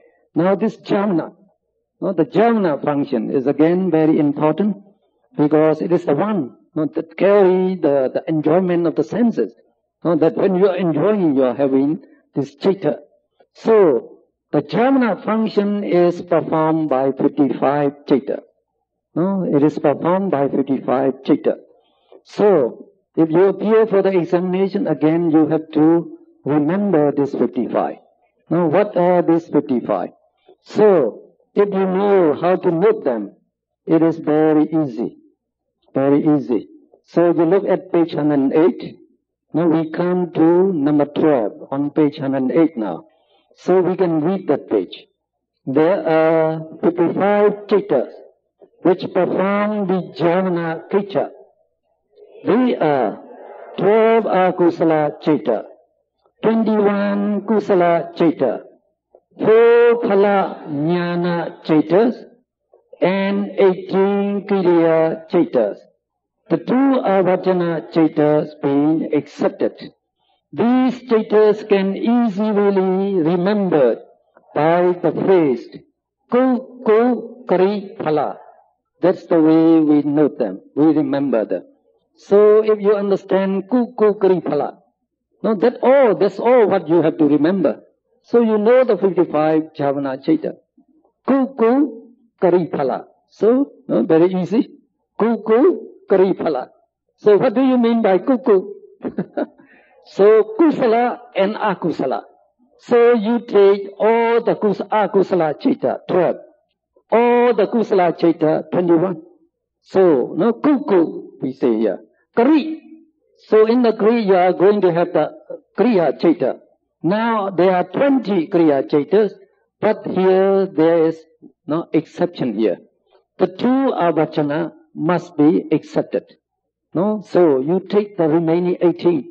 So the two avachana, they perform the avachana function. So you leave behind the two. So you get 18 from here. So 12 plus 21, 33. Plus 80, you get 51. Then you just add the 4 phala. No, the 4 phala. So you get 55. You get this 55. So if you know Kuku Kri phala, no, you know the Javana Chitta? No? Okay. So here you can see, no, those that perform the Javana function. You are taking all the 12 akusala chitta. No? Now, what are the kusala chittas now? No? You can see here you have 8 maha kusala. No? 8 maha kusala is present here. And you have the 9 mahakata kusala. No? 9 mahakata kusala. And 4 mahakata kusala here. So you should be familiar with this chart. But we are saying just this, no? This 4 group. There is 8 mahakusala, 9 mahakata kusala, no, kusala, and 4 lokuttara kusala. So you add this, no, 4, how do you get? 21. You get 21. Then Kri, no, we say you take the 18th one here. So you take Hasitupada, no, excepting the 2 avachana. So of these 3 Kriya, you exclude the 2 avachana. You take just Hasitupada. Then here you take 8 Mahakriya. And here you take 9 Mahakata Kriya. So you get 18. 1 here, 8 here, you get 9. And you add with this 9, you get 80. So, and then you add the 4 phala. Not the 4 phala here. So this is the 4 phala because you have already taken the 4 kusala. So altogether there are 55. And there's one thing more you have to note about this 55, no, Javana Chitta. Since they perform the Javana function, we call them Javana Chitta. Now, of the 55 Javana Chitta, the 29 belongs to the Kama Vajra Chitta. 29 belong to the Kama Vajra Chitta. What are they? So these are Kama Vajra Chitta. So 12 akusala chitta and Hasitupada, you get 13 now. And here 8 maha kusala chitta and 8 maha kriya chitta. Altogether you get 29. Okay? So that 29. So you can read on, no, with the on page 108. So Kama Javana Chittas are 29. No, what are they? The 12 akusala chitta, 8 maha kusala chitta, 8 maha kriya chittas, and 1 hasitupada chitta. Since these Javana chittas belong to the Kama chitta, we call them Kama Javana chittas. Okay? And then the next one is called Apana Javana chitta. Now, Apana Javana chittas means there are 26 of them. They include 9 mahakata kusala chitta and 9 mahakata kriya chittas, 4 mega jnana chittas, and 4 phala jnana chittas. If you look on this chart, so these are mahakata, no? So, no, these are mahakata and these are lokuttara. So this jhana, no, this jhana, how many of them? You have 9 mahakata kusala chitta, no, 9 mahakata kusala chitta, and 9 mahakata kriya chitta. So these are 9 mahakata kriya chitta. You get 18 now. And you add with the 9 mahakata, the 8 lokuttara chitta, you get 26. So these are called Apana Javana chittas. So by Apana, you should know, it refers to jhana, mega, and phala. So Apana means mega, jhana, mega, and phala. No? So these are the jhana chitta, and the mega chitta, and the phala chitta. No? So the Apana, what does Apana mean? Jhana, mega, and phala. So these Javana chitta, no, the Apana Javana chitta, will arise only when you attain the jhana or the mega. or the phala. No? So they will arise only at those times. So at other time, while you are enjoying the sense pleasure, so at that time only karma jhana citas will arise. No? So we make the distinction here. So during the time you are aware of the sense object and you are enjoying the sense object, so only that time, only among the 29 karma jhana citas will arise, but only one at a time. No, only one at a time. When we say 29, that means all the jhana citas that can participate as the jhana function. So in one particular moment, you will have only one jhana citta. Like we say, when you make the decision, oh, the sense object is very beautiful, so you get only one lopa mula citta performing the jhana function. When you develop hatred towards that person, so at that time only dosa mula citta will arise as jhana. Now, when you are looking at the Buddha statue, oh, so pious, no? You say the Buddha, oh, very respectful. So at that time, what would be the jhana citta? What would be the jhana citta? Kuku kripo, no kuku kripala, don't forget it. So when you are having the wholesome object, like the Buddha statue, so you will have kusala jhana citta. One of the 8 maha kusala citta will perform the jhana function at that time. So only one type at a time. Now we are now seeing all the type. Now we can go to number 13. There are 11 cittas which perform the dhalamana kecha, that is the registering function. They are 3 sandhirana cittas and 8 mahavipaka cittas. So you can see from here, the dhalamana, the registering function, is performed by 3 sandhirana and the 8 mahavipaka. So you have 11 cittas. So these 11 cittas, what we call the dhalamana cittas. So as you call 55 as jhana citta, so you go in the same way. So we complete all the functions now. And number 14 here, there are 19 cittas which perform tuti kecha, that is a dead function. They are the 2 upekha sandhirana, 8 maha vipaka, and 9 mahagata vipaka. Just as we have shown here, the tuti kecha is also performed by these 19 cittas.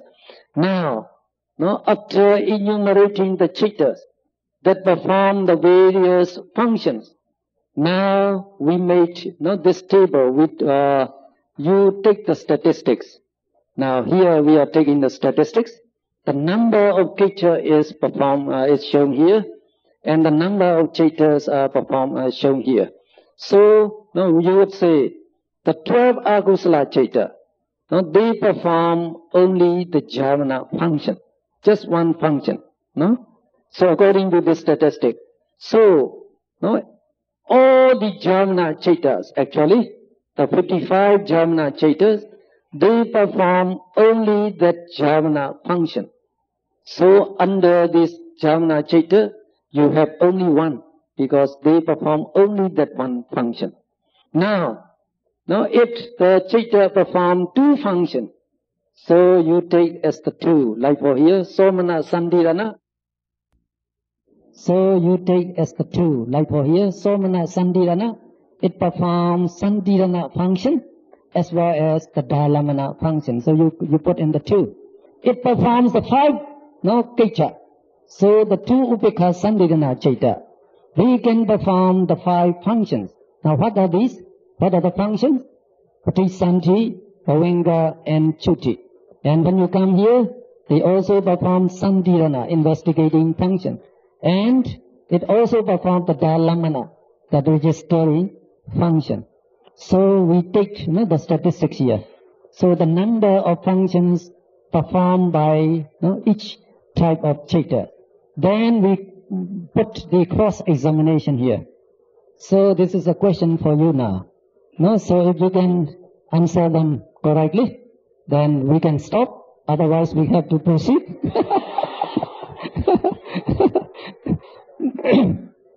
So, now according to this table here, there are 68 citas that perform only one function. So, what are those 68 citas? Now, that is the question now. So, we expect the answer from you now. So, you just look at here 111. No, the 111. So, these citas, they perform only one function. So, we say all the 555 jhana citas, they perform only that jhana function. So, under these 55, you will see 111. So, you can take 55 jhana citas. And again, the 10 Dvipancha Vijnana, these 10 citas, they also perform only one function each. Like the two Chakru Vijnana Dvi, there is eye consciousness. They perform only dasana function, the seeing function. The same thing with the two Sota Vijnana Dvi, ear consciousness, they perform only the hearing function. So we place 1 here. So 10 here, 55, so you get 65. So 3 more is necessary. So what would be that 3? So you look here, the remaining 3 is here. The 2 Sampadicana, Sampadicana Dvi. The 2 Sampadicana Citta, they also perform only this one function, that is receiving function. And what do you have the next one? Pancha Dwara Vachana. It also performs only this one function, that is a Vachana function. So you have 3. The 2 Sampadicana and 1 Pancha Dwara Vachana. So you add 3 there, you get 68. Okay, the next question now. There are 2 citas that perform 2 functions. Now what are the 2 of them? So you just look here, you see number 2 here. Those are the 2 citas. What are they? One is Somanasa Santirana Citta. And what are the functions it performs? So you go down here. So you see from here, it performs Santirana, investigating function. And it also performs the Dhalamana, registering function. And the next citta is Manodwara Vachana. What are the functions? Vachana, that is adverting, and Uttapana, determining. So there are 3 cittas that perform 9 functions. So what would be the 9 cittas that perform 3 functions? Again here you can see 3, 9. What are the 9 cittas? The 9 Mahakata Vipaka citta. What are the functions they perform? So these are the functions here. So you go this way. So they perform Patisanti, Pavinga, and Chuti functions. 8 cittas that perform 4 functions. So here you can see 4, 8. They are the 8 Mahavipaka citta. What are the 4 functions? So here you get 3 functions here, plus the Dhalamana. So, and 2 cittas performing the 5 functions. So what are they? So here, the 2 Upekha Santirana citta. So, these 2 citta, they can perform Patisanti, Pavinga, Chuti, and Santirana, and the Dhalamana. So they are the champion, actually. So it's good to know the functions performed by the cittas, and also the cittas that perform these various functions. So these cittas are now named according to the function they perform. So when they perform Patisanti function, you call them Patisanti citta, the rebirth consciousness.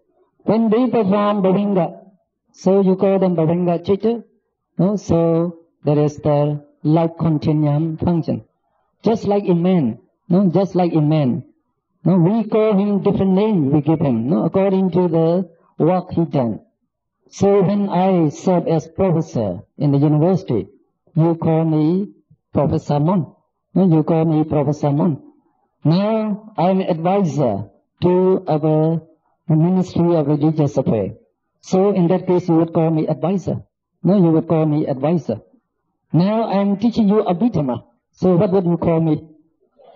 So you call me Abhidhamma teacher. No, you call me Abhidhamma teacher. I also wrote books. I have written about 50 books. So how would you call me? You can call me the author or the writer there. Now if I drive a taxi, what would you call me? So taxi driver. So it depends on the work I do. The same person can be called different name. So the same teacher can be called as rebirth consciousness or life continuum or death consciousness. So very interesting actually. So we have to finish the bottom one there. Prana. Please read what is meant by prana. Prana. Prana. Please read what is meant by prana. Prana means functioning place. As we need a place or office to carry out for a particular job, so traitors need place to perform their functions. It is the body substance of each traitor which serves as the place of the performing its function. The body substance of each traitor refers to the traitor itself. So the place of function of each traitor is the same as the traitor. So here is the argument. Now we say in the human world, if you perform some job, you need the place to perform that job. So if you are selling something, you will need a shop to sell it. So if you are a mechanic, you need a workshop. If you are a teacher, you need a room to give the teaching there. Now if you say this teacher, they perform various functions. Now where is the place that they perform their function? So what is the answer? So we say the Chaita themselves, the body substance of the Chaita themselves, are the place where they perform the function. So in that case, if you look at page 110, so we say there are 10 Thana. Thana means Thana means functioning place. Functioning place. So there are 10 Thana because 5 related functions. That is, the 5 sense impressions are performed in turn in a single thana, called Pancha Vijnana Thana. Well, you just continue reading it. Now these 10 thanas are, number 1, Patisanti Thana. They refer to the Patisanti Chaita. So here, we say these are also the name of Thana. Now what is the Patisanti Thana? So it is the 19 Patisanti Chaitas that perform this Patisanti function. So now you say the Thana and the Chaitas are the same. So what would be the Bhavinga Thana? The Bhavinga Thana would be the 19 Bhavinga Chaita, the same Chaita. And what would be the Chuti Thana? Again this 19 Chuti Chaita, that is a dead consciousness.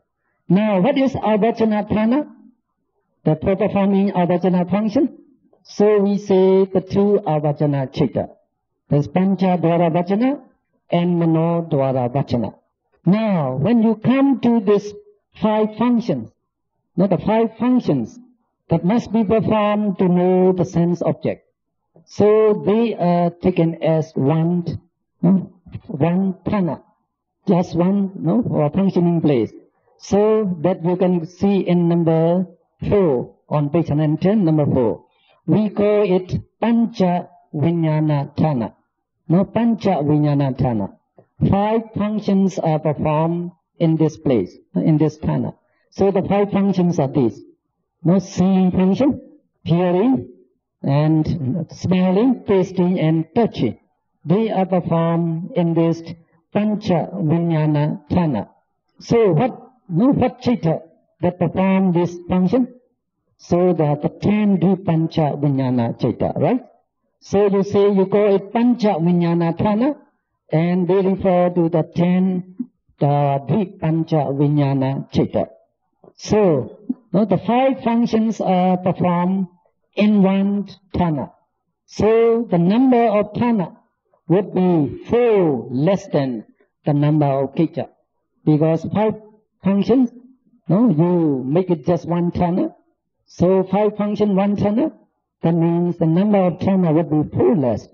So you have 14 Citta, but you have only 10 Thana.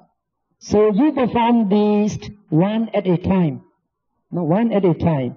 For example, if you take the sense object in the eye, so you have to begin according to this series. You have to begin with avachana. Now to know the sense object that appears in your eye. When a sense object appears in your eye, now in order to know the sense object, you have to start with avachana. That is directing or adverting your mind towards that, confronting that object. So what would be the citta that perform this avachana function in this case? It would be pancha dvara vachana. Since it belongs to one of the 5, these 5 doors are taken care by pancha dvara vachana. So pancha dvara vachana will arise first, will arise here. Then after this function, what should follow? The dasana function must be followed. So after you adverting this, you must see that sense object. So that seeing function, dasana, is performed by what? The 2 chakku vijnana. Would be performed only by one citta at a time. If the sense object is pleasant, so what chakku vijnana will arise? There are 2 chakku vijnana. Now if the sense object is pleasant, it would be the kusala vipaka chakku vijnana will arise. If the sense object is not pleasant, it is the resultant of akusala karma. So at that time, akusala vipaka chakku vijnana will arise. Now only one at a time. Now we are saying there are 2 that perform the seeing function. There are 2 citta that perform this function because we are counting all the citta that perform the seeing function. So after seeing function is done, so you go to the next functioning place. So you have nothing to do with the other thing. Like the hearing, smelling cannot take place since you are focusing your attention on the visible object. Only this function. So after that, what will follow? Sampadechana will follow to receive what that eye consciousness sees before it dissolves. So it receives that sense object. Its function is just to receive it. Then it dissolves again. So the next one, Santirana function must be done. So Santirana citta arises to investigate whether the sense object is good or bad. Then Santirana citta will dissolve again. But before it dissolves, it will pass over this information to the Vuttapana. So the Manodvara Vachana performs this Vuttapana, determine whether the sense object is good or bad. Now after that determination, Jhana function must follow. Jhana means enjoying the sense object. You're enjoying the taste of the sense object. So one of the 29 Kama Jhana citta will perform this jhana function. Now after the end of that, the next function has to be carried on. So you do the registering function. And that is done by one of these 11, the Dhalamana citta. Then finish. So that means at that time, cognizing this sense object and enjoying it, finish. All these functions are finished. So you finish with one process then. Then, if you want to know what is the sense object that appears in the ear, you again start from here. Avachana. Again, pancha dvara vachana will advert, will confront, will take attention of that, the audible sound, audible sound. Then you will have, this time, after that, sarana, sayana, to hear So here consciousness will arise here in this time. And after that, you carry on with Sammadechana, Samdhyana, Vattabana, Javana, Dhalamana, then finish. So, to know each sense object, you have to perform a series of functions. So, a series of chittas will arise, to know each sense object. So, that's the way that's happening in us. Since the sense object are appearing in one of the sense objects, the sense doors, to know this, you have to perform this function. So if you know this, then it is very easy to know the series of chitta that must be arisen to know each sense object in the sixth sense door. Okay? So I think you have quite a lot to read, and I do not know whether you have been reading or not. So when I ask question, I'm a little afraid. I'm a little afraid that I won't get any answer. Well, if we have answer, we are very glad. So I think we made quite a good progress today. So we will stop here, and I think you will be glad to stop right here. So let's do the sharing merit now. Okay. Idam me punyam asvakhaya vaham hotu. May these merits of mine lead me to the extinction of all defilements. Idam me punyam nibbanassa paccaya hotu. May these merits of mine be conducive to my attainment of Nibbana. Imam no punya bhagam sabba sattanam dhima. Imam no punya bhagam sabba sattanam dhima. Imam no punya bhagam sabba sattanam dhima. We share these merits with all sentient beings. May all sentient beings obtain the share of these merits and be well and happy always. Sadhu, sadhu, sadhu. So we made a lot of merit today. So we repeat it again tomorrow. So tomorrow would be quite interesting, very interesting. And we have to climb up to the top of the hill tomorrow. So